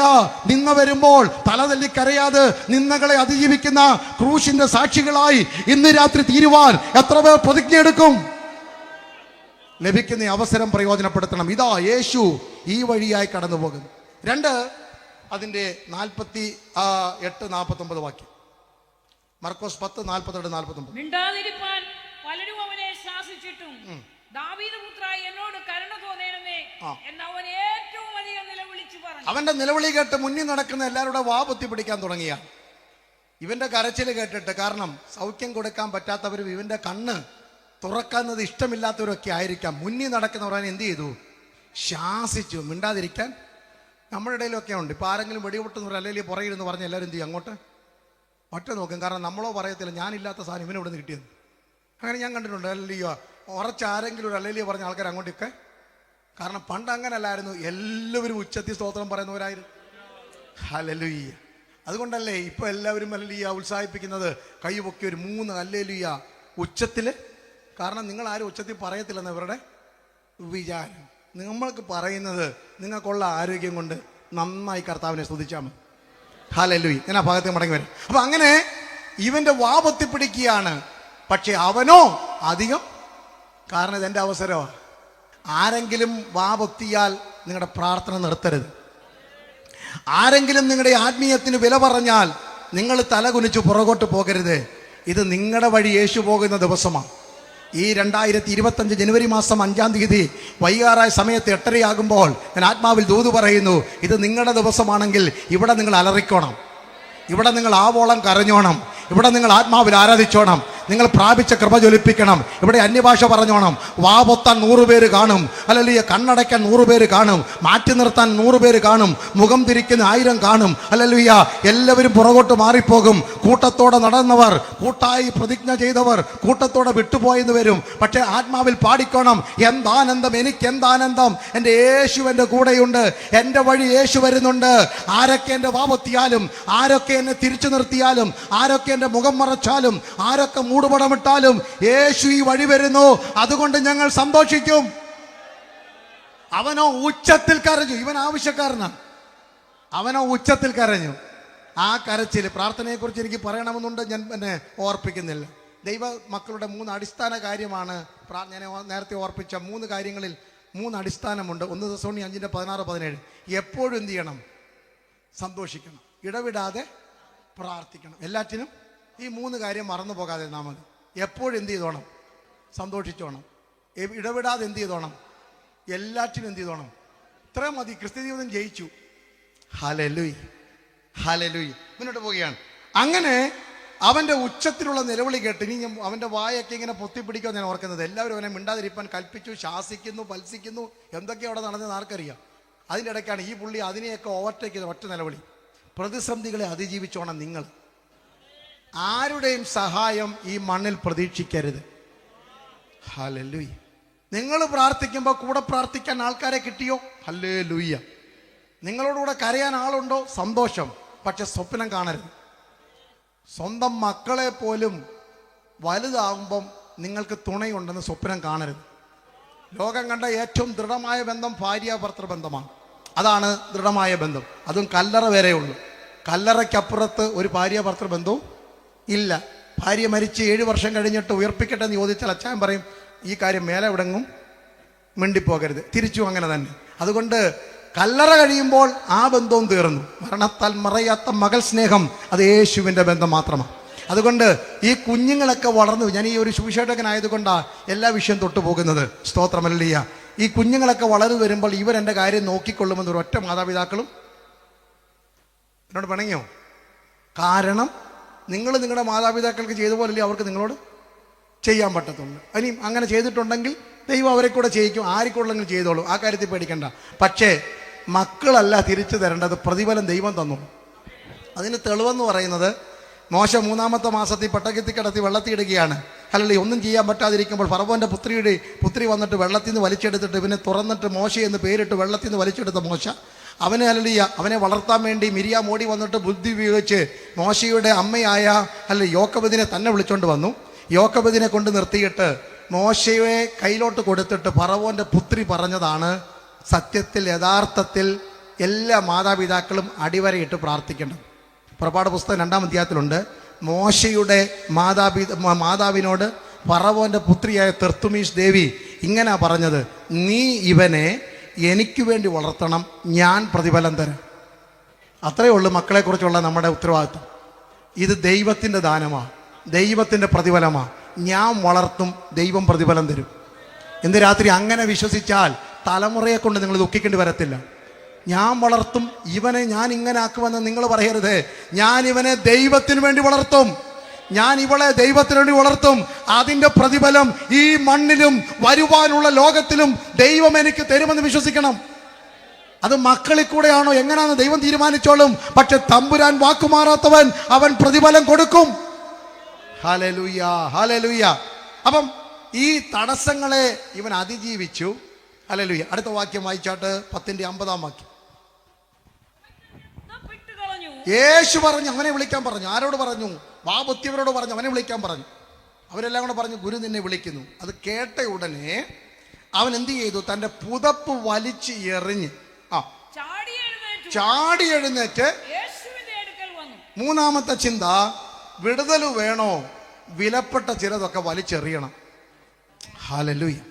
ബർത്തിമായെ സംബന്ധിച്ച് അവൻ്റെ ഐഡന്റിറ്റി, അവൻ്റെ ലോകം അംഗീകരിക്കുന്ന അംഗീകാര പത്രം എന്ന് പറയുന്നത് ഈ പുതപ്പാണ്. രാത്രിയിലെ ശൈത്യത്തിൽ നിന്ന് തന്നെ രക്ഷിക്കുവാൻ താൻ കവചമായി മറച്ച് പുതച്ചിരുന്ന പുതപ്പ് കാണുമ്പോൾ ആൾക്കാർക്കറിയാം ഇത് ബർത്തിമായി ആ പുതച്ചു മൂടി കിടക്കുന്നത്. ഇന്നത്തെ സാഹചര്യങ്ങളല്ലല്ലോ. പകല് ഇത് വിരിച്ചിരുന്നിട്ടാണ് നാണയത്തുട്ടുകൾ ഭിക്ഷയായി അവൻ വാങ്ങുന്നത്. ആൾക്കാർക്കറിയാം ആ ഇരിക്കുന്നത് ഭർത്യമായി അല്ലെങ്കിൽ ഭിക്ഷക്കാരനായ കുരുടനാണ്. അപ്പോൾ പകലാണെങ്കിൽ ഭിക്ഷക്കാരനെന്നും രാത്രിയാണെങ്കിൽ പുതച്ചുറങ്ങുന്നതും ഈ പുതപ്പാണ്. പക്ഷെ യേശു വിളിച്ചപ്പോൾ അവൻ ആദ്യമേ ചെയ്തത് ഈ പുതപ്പ്. എന്താ അതിൻ്റെ അർത്ഥം? ഹല്ലേലൂയ. ഇനിയും തണുക്കത്തില്ലെന്നോ? ഹല്ലേലൂയ. ഇനി ഇത് ആവശ്യമില്ല. എന്താ അതിൻ്റെ അർത്ഥം? ഇതൊരു വിശ്വാസയാത്രയാണ്. തിരിച്ച് പുതപ്പെടുപ്പാൻ ദൈവം എന്നെ സമ്മതിക്കത്തില്ല. ദൈവശബ്ദം കേട്ടവരുടെ ദൂതാ ഞാൻ ഈ പറയുന്നത്. ഒരിക്കൽ നിങ്ങളുടെ കാതുകളിൽ ക്രിസ്തുവിൻ്റെ ശബ്ദം മുഴങ്ങിയാൽ പിന്നെ പഴയത് പുതയ്ക്കാൻ ദൈവം സമ്മതിക്കത്തില്ല. പഴയ ഐഡന്റിറ്റി അല്ല നാളെ നിങ്ങളെ കാണുന്നവർ, അല്ലെങ്കിൽ അമ്പരായല്ല കാണാൻ പോകുന്നത്. അവൻ നിങ്ങളെ കാണുന്നത് ഇരുട്ടിന്റെ അധികാരത്തിൽ നിന്ന് നിങ്ങളെ വിടുവിച്ച് സ്നേഹസ്വരൂപനായ പുത്രന്റെ രാജ്യത്തിലാണ് നിങ്ങളെ ഇരുത്തിയിരിക്കുന്നത്. ഓടുന്ന ഭർത്തിമായോട് ചോദിക്കും, നമ്മളാണെങ്കിൽ പുറകെ പോകുമല്ലോ. നിങ്ങൾ ഒരാൾ നടന്നു പോകുമ്പം എന്തെങ്കിലും സാധനം അവരുടെ കയ്യിൽ നിന്ന് വീണാൽ നമ്മളത് എടുത്തുകൊണ്ട് പുറകെ പോകുമ്പോൾ ആ പുള്ളി പറയുകയാണ്, ഇതെനിക്ക് വേണ്ട, ഞാൻ കളഞ്ഞതാണെന്ന് പറഞ്ഞാൽ നമ്മൾ ഇളിപ്പേരായി മടങ്ങുന്ന പോലാണ്. ഭർത്തിമായി പറയും, ഞാൻ കാഴ്ചയാലല്ല നടക്കുന്നത്, വിശ്വാസത്താൽ. എൻ്റെ വിശ്വാസം പറയുന്നു, എൻ്റെ ചെവിയിൽ മുഴങ്ങിയത് യേശുവിൻ്റെ ശബ്ദമാണ്. എന്നെ വിളിച്ചത് ആരാന്ന് എനിക്കറിയാം. അവൻ ഉണ്മയുള്ളവനാണ്. അവൻ വഴിയിൽ വിടത്തില്ല. ഈ തിരിച്ച് പുതപ്പെടുക്കുവാൻ അവൻ എന്നെ സമ്മതിക്കത്തില്ല. ഇന്ന് രാത്രി അപ്പ എന്ന് ആരെങ്കിലും അലറി വിളിച്ചിട്ടുണ്ടെങ്കിൽ, യേശുവേ ദാവീദ് പുത്ര എന്ന് ആരെങ്കിലും നിലവിളിച്ചിട്ടുണ്ടെങ്കിൽ, ആ നിലവിളി സ്വർഗത്തിലെത്തുകയും അതിന് മറുപടിയായി മകനെ എൻ്റെ അടുക്കൽ വാ എന്നൊരു ശബ്ദം നീ കേട്ടാൽ ഇന്ന് രാത്രി ഉറപ്പാ നിന്റെ പഴയ ജീവിതത്തിലേക്ക്, പഴയ പ്രതിസന്ധിയിലേക്ക്, പഴയ നിന്ദയിലേക്ക്, പഴയ വേദനയിലേക്ക്, പഴയ അപമാനത്തിലേക്ക് അവൻ നിന്നെ മടക്കി അയക്കുകയില്ല. ഇന്ന് വരെ കാണാത്ത ഒരു പുത്തൻ ജീവിതത്തിന്, പുത്തൻ ജീവിത ശൈലിക്ക് യേശു നിന്നെ ഉടമയാക്കി മാറ്റും. ഹല്ലേലൂയ. അതെ, ദൈവമക്കൾ പുതപ്പ് വലിച്ചെറിയേണ്ടവരാ. വേർപാട്, വിശുദ്ധി ദൈവമക്കളുടെ അലങ്കാരമായി മാറണം. Price the Lord. തേജോമനായ ദൈവത്തെ കണ്ടാൽ അബ്രഹാമിന് പിന്നെ കൽദയരുടെ മെസൊപ്പൊത്താമിയുടെ പട്ടണത്തിന്റെ, അല്ലെങ്കിൽ സുമേറിയം സംസ്കാരത്തിന്റെ കുയിനി ലിപികളൊക്കെയുള്ള കെട്ടിടങ്ങൾ പണിയുവാൻ ചുണ്ണാമ്പും കല്ലുമൊക്കെ ശില്പവിദ്യകളില്ല. മണ്ണിനോട് പിന്നെ ആർത്തിയില്ല. തേജോമനായ ദൈവത്തെ കണ്ടപ്പോൾ അബ്രഹാം ഊരുവിട്ട് പോയതുപോലെ നവോമിയുടെ ദൈവമാരാ, ബേതലഹേമിന്റെ ദൈവമാരാ എന്ന വെളിപ്പാട് രൂത്തിന്റെ അകത്ത് കയറിയപ്പോൾ അവൾ മോവാബിനോട് വിട പറഞ്ഞതുപോലെ, യേശു ആരാണെന്നറിഞ്ഞപ്പോൾ ശിഷ്യന്മാർ പടകും വലയും വിട്ടതുപോലെ ഇന്ന് രാത്രി യേശു ആരാണെന്നറിഞ്ഞാൽ പഴയതിനോട് യാത്ര പറയണം. ഹല്ലേലൂയ. രക്ഷിക്കപ്പെട്ടവർ വ്യത്യസ്തരായിരിക്കണം. അവരുടെ വാക്ക് വ്യത്യസ്തമായിരിക്കണം. അവരുടെ നടപ്പ് വ്യത്യസ്തമായിരിക്കണം. ജീവിത ശൈലി വ്യത്യസ്തമായിരിക്കണം. 4 പേരുടെ മുമ്പിൽ കൊണ്ട് നിങ്ങളെ നിർത്തിയാൽ നിങ്ങൾ ദൈവമക്കളാണെന്നറിയണം. ഹല്ലേലൂയ. സ്കൂളിൽ പോകാത്തവരാണ് പത്രോസും യാക്കോബും യോഹന്നാനും എന്നുള്ള മത്സ്യ തൊഴിലാളികൾ. അക്കാലത്ത് മത്സ്യബന്ധനം നല്ല തൊഴിൽ തന്നെയാണ്. അതുകൊണ്ട് അതിനകത്ത് തൊഴിലിന് കുഴപ്പമൊന്നുമില്ല. നമ്മുടെ നാട്ടിലാണ് ഉച്ചനീചത്വങ്ങളൊക്കെ ഉള്ളത്, അവിടെ അതൊന്നുമില്ല. അല്ല, അതിന് കുഴപ്പമില്ല. പക്ഷേ സാധാരണക്കാരെ വിദ്യാഭ്യാസം കുറവാണ്. കാരണം തോറ പഠിച്ചു കഴിഞ്ഞിട്ട് പിന്നെ ഒന്നും ചെയ്യാനില്ലാത്തതുകൊണ്ട് നമ്മുടെ ഭാഷ പറഞ്ഞാൽ 8ാം ക്ലാസ് കഴിയുമ്പോൾ പിന്നെ അവർ പറയുന്നത് ഞങ്ങൾക്കൊന്നും പഠിക്കാനൊന്നും വയ്യ, 4 അയല പിടിച്ചു കഴിഞ്ഞാൽ കാര്യം നടക്കുമല്ലോ. അങ്ങനെ പടകും വലയും എടുത്ത് പിതാക്കന്മാർ ഒരുമിച്ച് കടലിൻ്റെ ആഴങ്ങളിലേക്ക് ഊളിയിട്ടിറങ്ങുന്ന യൗവനക്കാരായിരുന്നു പത്രോസും യാക്കോബും യോഹന്നാനും ഫിലിപ്പോസും നദനിയേലും ഒക്കെ. അവരെല്ലാം അവസാനം അവരെ യേശു മനുഷ്യരെ പിടിക്കുന്നവരാക്കി മാറ്റി. യേശുവിൻ്റെ സ്വർഗാരോഹണത്തിന് ശേഷം ആത്മനിറവുള്ളവരാക്കി അവരെ മാറ്റി. അവർ അസാധാരണ കഴുത്ത് പ്രാപിച്ചു. സന്നഗതിരി സംഘമായി 71 അംഗങ്ങളുടെ മുമ്പിൽ ഇവർ നിൽക്കുകയാണ്. അപ്പോസ്തലർ പ്രവൃത്തി 4-ാം അധ്യായത്തിൽ അവരുടെ സംസാരം അങ്ങോട്ട് കേട്ടപ്പോൾ, എത്ര ദിവസമായി? 3.5 വർഷമായിട്ടുള്ളൂ മൊത്തം ഇവര് സ്കൂളിൽ നിന്ന് പുറത്തിറങ്ങിയിട്ട്, സ്കൂൾ വിട്ടിട്ട് പുറത്തിറങ്ങിയിട്ട്. പക്ഷേ അവരുടെ സംസാരം, അവരുടെ ധൈര്യം, അവരുടെ നടപ്പൊക്കെ കേട്ടപ്പോൾ സന്നഗതിരി സംഘത്തിൽ ഇരുന്നവർ പറഞ്ഞു, ഇവർ സാമാന്യ ജനങ്ങളും പഠിപ്പ് എങ്ങനെ നിങ്ങൾക്കറിയാവുന്നത്? കാരണം കൂടെ ഇരുന്ന് പഠിച്ചവരാ ഇപ്പം ഇവിടെ കോട്ടിയിരിക്കുന്നത്. ഇവർ 8ാം ക്ലാസ് കഴിഞ്ഞപ്പോൾ ചാടിപ്പോയപ്പോൾ ഇവർ മുന്നോട്ട് പഠിച്ചിട്ട് ഇവർ സന്നഗതിരി സംഘത്തിലെ നിയമജ്ഞരായി മാറി. അതുകൊണ്ട് അവർ പറഞ്ഞത് ഇവർ സാമാന്യ ജനങ്ങളും പഠിപ്പില്ലാത്തവരുമായിരുന്നു. പക്ഷേ പത്രോസിൻ്റെയും യോഹന്നാൻ്റെയും ധൈര്യം കാണുകയാൽ, പത്രോസിൻ്റെയും യോഹന്നാൻ്റെയും വാക്സാമർത്ഥ്യം കണ്ടപ്പോൾ അവർ 71 പേരും കൂടെ ചേർന്ന് ഇങ്ങനെ പറഞ്ഞു, ഇവർ യേശുവിൻ്റെ കൂടെ ഉള്ളവരായിരുന്നു. അപ്പൊ ഇന്ന് രാത്രി ഞാൻ വിളിച്ചു പറഞ്ഞതിന്റെ സാരം ഇത്രയുള്ള ദൈവമക്കളെ, നാം ഹല്ലേലൂയ പുറത്തിറങ്ങിയാൽ ആൾക്കാർ പറയണം ഇത് ദൈവ പൈതലാണ്. ഞായറാഴ്ച സഭായോഗത്തിന് 10 തൊട്ട് 12 പേരെ അല്ല നമ്മൾ ദൈവമക്കള്. 365 ദിവസവും ചന്ത സ്ഥലത്താണെങ്കിലും ആരാധന സ്ഥലത്താണെങ്കിലും സ്കൂളിലാണെങ്കിലും കോളേജിലാണെങ്കിലും ജോലി സ്ഥലത്താണെങ്കിലും കൃഷിയിടത്തിലാണെങ്കിലും ബസ്സിൽ യാത്ര ചെയ്യുമ്പോഴാണെങ്കിലും സമൂഹത്തിൽ നിൽക്കുമ്പോഴും ലോകം അറിയണം ഇവർ ദൈവമക്കളാണെന്ന്. ഹല്ലേലൂയ. അതാ വേർപാടെന്ന് പറയുന്നത്. വ്യത്യസ്തരായി ഈ കാലഘട്ടത്തിൽ നിങ്ങൾ ജീവിക്കണം. അതില്ലെങ്കിൽ നമ്മുടെ അഡ്രസ്സ് പോയി. വിശുദ്ധി ഇല്ലെങ്കിൽ പെന്തിക്കോസുകാരൻ ആരല്ല? പെന്തിക്കോസുകാരനല്ല. ക്ലീൻ ഷേവൊക്കെ ചെയ്ത് വട്ടക്കഴുത്ത് മുട്ടത്തലയെന്ന് വെച്ചിട്ട് ഒരു കാര്യമില്ല. ഹല്ലേലൂയ. പെന്തിക്കോസുകാരനെന്ന് പറഞ്ഞു കഴിഞ്ഞാൽ ഹല്ലേലൂയ വിശുദ്ധി. അത് വാക്കിലും നടപ്പിലും പ്രവൃത്തിയിലും ചിന്തയിലും വിശുദ്ധരായിരിക്കണം. വേർപെട്ടവരായി നമ്മൾ ജീവിക്കണം. സ്തോത്രം. ഇതൊരു വിശ്വാസത്തിന്റെ നടപ്പാണ്. ഞാൻ എൻ്റെ സമയം പോയല്ലോ, അവസാനിപ്പിക്കുന്നു. അതിന്റെ 51-ാം വാക്യം ഒന്നും കൂടെ നാം വായിക്കാൻ പോകുന്നു. 51-ാം വാക്യം. യേശു അവനോട്, ഞാൻ നിനക്ക് എന്ത് ചെയ്തു തരണമെന്ന്. നാം ആദ്യമേ വായിച്ച ചോദ്യമാണ്. അങ്ങനെ യേശുവിന്റെ മുമ്പിൽ സകലതും വലിച്ചെറിഞ്ഞ് വിശ്വാസത്തോടെ വന്നു നിൽക്കുന്ന ഈ അന്ധനായ മനുഷ്യനോട് യേശു ചോദിച്ചു, ഞാൻ നിനക്ക് എന്ത് ചെയ്ത് തരണം? 2025 ദൈവാത്മാവ് നിങ്ങളോട് ചോദിക്കുന്നു, ഈ വർഷത്തെ നിങ്ങളുടെ സ്വപ്നം എന്താ? ഈ വർഷത്തെ നിങ്ങളുടെ ശ്രേഷ്ഠകരമായ ആവശ്യം എന്താ? അവനോട് ചോദിച്ചു, ഞാൻ നിനക്ക് എന്ത്? അയ്യോ, ഇവൻ കണ്ണുപൊട്ടനല്ലേ? യേശുവിന് അറിയത്തില്ലേ ഇവന് കാഴ്ച വേണമെന്ന്? ഇവന് ജനിച്ചപ്പോൾ തന്നെ കുരുടനല്ലേ? യേശുവെ അങ്ങക്ക് അറിയത്തില്ല ഇവന് കാഴ്ച വേണമെന്ന്. പക്ഷെ യേശു ചോദിക്കുന്നത്, നിനക്കറിയാമോ നിനക്കെന്താ വേണം? ഹല്ലേലൂയ. നിങ്ങളെ ഓരോരുത്തരെയും ഞാൻ നേരത്തെ ആദ്യമേ ചോദ്യം ചോദിക്കുന്നു. ഇവിടെ ഇരിക്കുന്ന ഓരോരുത്തരെ എഴുന്നേൽപ്പിച്ച് നിർത്തിയിട്ട് ചോദിച്ചാൽ നിങ്ങൾ എന്തായിരുന്നു ചോദിക്കാനിരുന്നത്? പണ്ടൊരിക്കൽ ചോദിച്ചല്ലോ, ഹാമാൻ അല്ലല്ലേ രാജാവ് ബഹുമാനിക്കാനിരിക്കുന്ന പുരുഷന് പുള്ളി നേരത്തെ പോക്കറ്റ് എഴുതി വെച്ചുകൊണ്ടൊക്കെ എന്തെങ്കിലും ഒരു ഇങ്ങനെ ചോദ്യം കിട്ടിയാൽ, അതുകൊണ്ട് ആ പെട്ടെന്ന് ഒരു തപ്പലും ഇല്ലാതെ പുള്ളി എന്ത് പറഞ്ഞത്? രാജാവിൻ്റെ കുതിര, രാജാവിൻ്റെ രഥം, രാജാവിൻ്റെ മോതിരം, രാജാവിൻ്റെ വസ്ത്രം, പട്ടണത്തിൽ കൂടെയുള്ള ഉയർച്ച, ഇതൊക്കെ പുള്ളി പണ്ടുകൊണ്ട് സ്വപ്നം കൊണ്ട് നടക്കി. ഏതാ ചോദിച്ചത്? ഒരു സംശയം പോലും ഇല്ലല്ലോ പുള്ളിക്ക്. പറഞ്ഞല്ലോ, നമുക്കുകൊണ്ട് ഇങ്ങനെ ഇന്ന് രാത്രിയിൽ ദൈവം ഇങ്ങോട്ട് നേരിട്ട് ഇറങ്ങി വന്നിട്ട് എന്തോ വേണമെന്ന് ചോദിച്ചാൽ എല്ലാം നമ്മൾ ചോദിക്കാൻ റെഡിയാണ്. പക്ഷേ ഇവൻ പറഞ്ഞു, എനിക്ക് കാഴ്ച പ്രാപിക്കും. കാശ് കിട്ടിയാൽ വീണ്ടും ഞാൻ ഇരുട്ടിക്കിടക്കും. വീട് വെച്ച് തന്നാൽ വീണ്ടും ഇരുട്ടിക്കിടക്കും. എനിക്ക് വേണ്ടത് ഞാൻ ഇന്ന് വരെ കാണാത്ത ഒരു പുതിയ കാഴ്ചപ്പാട് എനിക്ക് വേണം. നമ്മൾ ഒരുമിച്ച് പ്രാർത്ഥിക്കാൻ പോകുന്ന സമയങ്ങളാണ്. ഇന്ന് രാത്രി എന്താ നിങ്ങളുടെ ആഗ്രഹം? എൻ്റെ ഇരുട്ട് മാറണം, എൻ്റെ കുടുംബത്തിൻ്റെ ഇരുട്ട് മാറണം. ഞാൻ ഇന്ന് വരെ കാണാത്ത പോലെ എൻ്റെ അപ്പനെ അമ്മയെ എനിക്ക് കാണണം. എൻ്റെ ഭാര്യയെ എനിക്ക് കാണണം, ഒരു മനുഷ്യനായി കാണണം. എൻ്റെ ഭർത്താവിനെ ഒരു മനുഷ്യനായി കാണണം. എൻ്റെ വാക്കുകൊണ്ട് പലപ്പോഴും ഞാൻ പരസ്പരം വേദനിപ്പിച്ചു.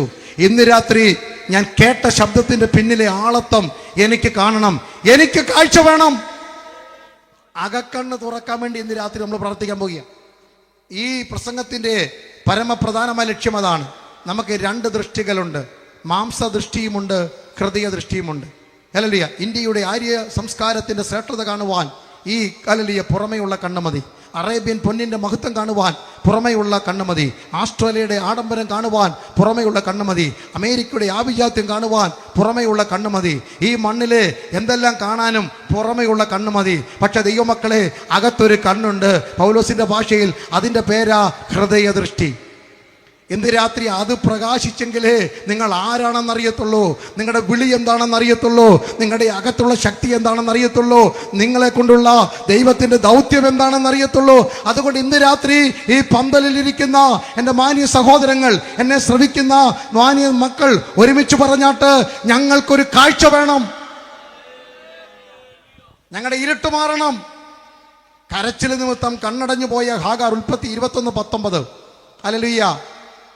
തൻ്റെ മകൻ്റെ മരണം കാണണ്ട എന്ന് പറഞ്ഞ് അവനെ കുറുങ്കാട്ടിൽ കിടത്തുമ്പോൾ ആഗാറിന് കണ്ണിനൊരു കുഴപ്പമില്ല. പക്ഷേ വചനം പറയുന്നു, ഉടനെ അവളുടെ കണ്ണ് ദൈവം തുറന്നു. അവിടെ തൊട്ട് മുമ്പിൽ ഉറവ കണ്ടു. എവിടെ കരഞ്ഞോ, എവിടെ നിലവിളിച്ചോ, അവിടെ ദൈവത്തിൻ്റെ കരുതലുണ്ടെന്ന് കാണുവാൻ വേണ്ടി നാട് മൊത്തം തലയിട്ട് അലയ്ക്കണ്ട. അബ്രഹാമിൻ്റെ വീട്ടിൽ പോയി വാതിക്കൽ കൊട്ടണ്ട. വീട്ടുകാരോട് പരാതി പറയണ്ട. നീയും നിന്റെ കുഞ്ഞിൻ്റെ ഇടയ്ക്ക് ദൈവത്തിൻ്റെ ഉറവയുണ്ടെന്ന് കാണുവാൻ ഇന്ന് രാത്രി ചിലരുടെ കണ്ണ് തുറക്കട്ടെ. ആരൊക്കെയോ നിലവിളിച്ച് പ്രാർത്ഥിക്കുന്നു, എൻ്റെ തലമുറയുടെ അണ്ണാക്കിൻ്റെ ദാഹം മാറ്റുവാൻ, എൻ്റെ കുഞ്ഞിൻ്റെ ആത്മദാഹം മാറ്റുവാൻ, എൻ്റെ കുഞ്ഞിൻ്റെ ഭാവിയുടെ ഉറവ തുറക്കുവാൻ എവിടെ ഞാൻ മുട്ടണം, ആരോട് പോയി പറയണം എന്നൊക്കെ നിലവിളിച്ചു ായിരിക്കാം ഇന്ന് രാത്രി ഇതിനകത്ത് വന്നത്. ദൈവാത്മാവ് പറയുന്നു, മാതാവേ, നിനക്കും നിന്റെ മകനും, പിതാവേ, നിനക്കും നിന്റെ മകൾക്കും ഇടയിൽ അവിടെ നീ കാണാത്തൊരു ഉറവയുണ്ട്. ഇന്ന് രാത്രി എൻ്റെ കണ്ണൊന്ന് തുറക്കണേ. എത്ര പേര് അലറിക്കരഞ്ഞ് പ്രാർത്ഥിക്കും, യഹോവേ എൻ്റെ കണ്ണൊന്ന് തുറക്കണേ. കർത്താവേ, ഞാൻ കാണാത്ത ദൈവത്തിന്റെ ഉറവ കാണുവാൻ എൻ്റെ കണ്ണ് തുറക്കണേ. Price the Lord. സംഖ്യാപുസ്തകം 22:31 വാക്യം. ബാലാക്കിന്റെ കൂലി കൊതിച്ചുകൊണ്ട് പണത്തിന്റെ കിലുക്കം കെട്ട് ഓടിപ്പോകുന്ന ബിലയാമിന്റെ കണ്ണ് ഇരുട്ടിൽ അടഞ്ഞിരിക്കുകയാണ്. കാഴ്ച കാണാം, കഴുതയെ കാണാം, പക്ഷെ കഴുത കണ്ട ദൂതനെ കാണുന്നില്ല. അവിടെ ദൈവം അവന്റെ കണ്ണ് തുറന്നു. അവൻ കണ്ടു ഒരു ദൂതൻ ഊരിപ്പിടിച്ച വാളുമായി. ദൈവത്തിന്റെ പ്ലാൻ കാണാൻ, ഞാൻ പോകുന്ന പോക്ക് ശരിയല്ല, എൻ്റെ വഴി ശരിയല്ല, ഇതല്ലല്ലോ ഞാൻ പോകേണ്ടത് എന്ന് കാണുവാൻ യഹോവേ എൻ്റെ കണ്ണ് തുറക്കണമേ എന്ന് എത്രയായവർ ഇന്ന് രാത്രി പ്രാർത്ഥിക്കും. ബർത്തിമായുടെ രോഗസൗഖ്യമല്ല എൻ്റെ പ്രസംഗ വിഷയം. ഇന്ന് രാത്രി എൻ്റെ പ്രസംഗത്തിന്റെ പ്രമേയം ഞങ്ങളുടെ കണ്ണ് തുറന്നിട്ട് ദൈവത്തിന്റെ പദ്ധതി, ദൈവത്തിന്റെ വഴി, ദൈവത്തിന്റെ ആലോചന, ഏത് വഴി പോകണം, 2025 ഞാൻ പോകേണ്ടത് എതിലെയാണെന്ന് എനിക്കൊന്ന് കാട്ടിത്തരണേ. ഓ റബ ഷഖനമന. എല്ലാവരും പ്രാർത്ഥിച്ചാട്ടെ. ഹല്ലേലൂയ. 2 രാജാക്കന്മാരുടെ പുസ്തകം 6-ാം അധ്യായം 17-ാം വാക്യം. 2 രാജ 6:17. ഏലിശ അകത്ത മുറിക്കകത്തിരിക്കുക. ദോദാൻ എന്ന സ്ഥലത്ത് 100 ശിഷ്യന്മാർ ഒരുമിച്ച് പാർക്കുന്നു. ഇടുക്കമുള്ള മുറിയായിരുന്നു. യോർദാനോളം പോയി മരം വെട്ടി ഇവിടെ വിശാലമായ ഒരു മുറി പണിതു. അവിടെ പ്രവാചകശാല നടത്തുന്ന ഏലിശ ഒരു പ്രഭാതത്തിൽ ഇതാ ഏലിശയുടെ ദാസൻ പുറത്തിറങ്ങി നോക്കുമ്പോൾ അരാമ്യ സൈന്യം മുഴുവൻ പർവ്വതം വളഞ്ഞിരിക്കുന്നു. ഓടിക്കേറി അകത്തോട്ട് പേടിച്ചു എന്ന് പറയും. അയ്യോ യജമാനനെ, നമ്മൾ കുടുങ്ങിപ്പോയി. ഇത് അരാമ്യ സൈന്യങ്ങൾ, രഥങ്ങൾ, അവരുടെ തേരുകൾ, കുതിരകൾ നമ്മളെ വളഞ്ഞിരിക്കുന്നു. ആ ഡോറ് പോലും തുറക്കാതെ, ജനലിൻ്റെ പാളി പോലും തുറക്കാതെ അകത്തെ മുറിയിൽ നിന്ന് ഒരു ഭക്തൻ പറയുന്നു, നമ്മോട് കൂടെയുള്ളവർ അവരോട് കൂടെയുള്ളവരെക്കാൾ അധികം. ഏലിശായെ, അങ്ങക്ക് എങ്ങനെ മനസ്സിലായി? വാതിൽ തുറന്നു നോക്കാതെ, ജനൽ തുറന്നു നോക്കാതെ എൻ്റെ പുറത്ത് ദൈവത്തിൻ്റെ സേനയുണ്ടെന്ന് എങ്ങനെ മനസ്സിലായി? ഏലിശ പറഞ്ഞു തരും. സഹോദരങ്ങളെ, നിങ്ങൾക്കറിയാമോ, ചില നാളുകൾക്ക് മുമ്പ് യോർദാന്റെ തീരത്ത് ഹല്ലേലൂയ ആത്മാവിൻ്റെ ഇരട്ടി പങ്കു വേണമെന്ന് ഞാൻ പ്രാർത്ഥിച്ച അതേ സമയത്ത് അഗ്നിസേനകൾ ഇറങ്ങി വരുന്നത്, അഗ്നി അശ്വങ്ങൾ ഇറങ്ങി വരുന്നത് ഈ കണ്ണുകൊണ്ട് കണ്ടതാ. അതിനുശേഷം എനിക്ക് ഉറപ്പാ, എൻ്റെ വീടിന് ചുറ്റും ദൈവദൂതന്മാർ കാവലുണ്ടെന്ന്. ഇന്ന് രാത്രി രോഗം എന്നെ പിടിക്കട്ടെ, ദേഹം ക്ഷയിക്കട്ടെ, ദേഹി ദുഃഖത്താൽ തകരട്ടെ, എല്ലാം പ്രതികൂലമാകട്ടെ, എനിക്ക് ചുറ്റും ദൈവദൂതന്മാർ കാവലുണ്ട് എന്ന് കാണുന്ന കണ്ണുകൾക്കായി ഞാൻ ദൈവത്തിന് സ്തോത്രം ചെയ്യുന്നു.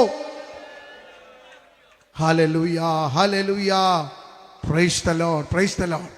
പ്രാർത്ഥിച്ചാട്ടെ. 119-ാം സങ്കീർത്തനം 119-ാം സങ്കീർത്തനം 18-ാം വാക്യം. ഈ 2025 തിരുവചനത്തിലെ അത്ഭുതങ്ങളെ കാണുവാൻ എൻ്റെ കണ്ണുകളെ തുറക്കണമേ.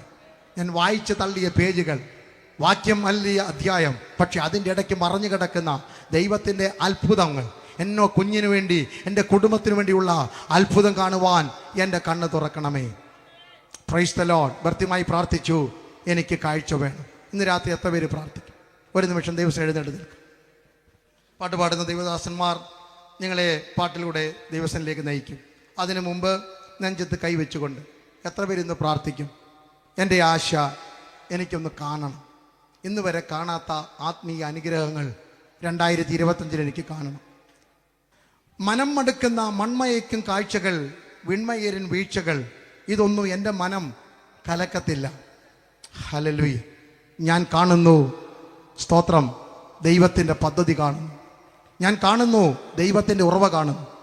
ഞാൻ കാണുന്നു, ദൈവത്തിൻ്റെ വഴികൾ കാണുന്നു. ഞാൻ കാണുന്നു, ദൈവദൂതന്മാരെ കാണുന്നു. ഇനി ഏറ്റവും വലിയ കാഴ്ച ഞാൻ കാണാൻ പോകുക. ഹല്ലേലൂയ. 17-ാം സങ്കീർത്തനം 15-ാം വാക്യം. ഞാനോ നീതിയിൽ നിന്റെ മുഖത്തെ കാണും. ഞാൻ ഉണരുമ്പോൾ നിന്റെ രൂപം കണ്ട് തൃപ്തനാകും. ഏറ്റവും താമസം വിനാ നമ്മളെ വിളിച്ച, നമ്മളെ സ്നേഹിച്ച, നമ്മളെ വീണ്ടെടുത്ത അരുമമണവാളനെ ക്രിസ്തു മടങ്ങി വരും. കാലത്തിൻ്റെ ഗതികൾ മുന്നോട്ട് പോകുന്നു. ഈ ദിവസങ്ങളൊന്നിൽ കാഹളം ധ്വനിക്കും. തുമ്പോൺ അല്ലിയ ഈ ഭാഗത്ത് പാർക്കുന്ന വിശുദ്ധന്മാരെ, ശബ്ദം കേട്ട മാന്യ സ്നേഹിതരെ, ഈ ദിവസങ്ങളിൽ നിങ്ങൾ പ്രതീക്ഷിക്കാത്ത, നനയാത്ത നാഴികയിൽ യേശു മടങ്ങി വരും. മണ്ണിൽ മറഞ്ഞാലും മണ്ണിലിരുന്നാലും കാഹളം ധ്വനിക്കുമ്പോൾ ഞങ്ങൾ അക്കരെ നാട്ടിലേക്ക് പോകുമെന്ന് ഇന്ന് രാത്രി എത്ര പേർക്ക് വിശ്വാസമുണ്ട്? യേശു വരാറായി. അക്കരെ നാട്ടിലേക്ക് പോകുവാൻ വെമ്പൽ കൊള്ളുന്ന വിശുദ്ധന്മാരുടെ ചെവി തുറന്നിരിക്കുന്നു. യേശു വരാറായി.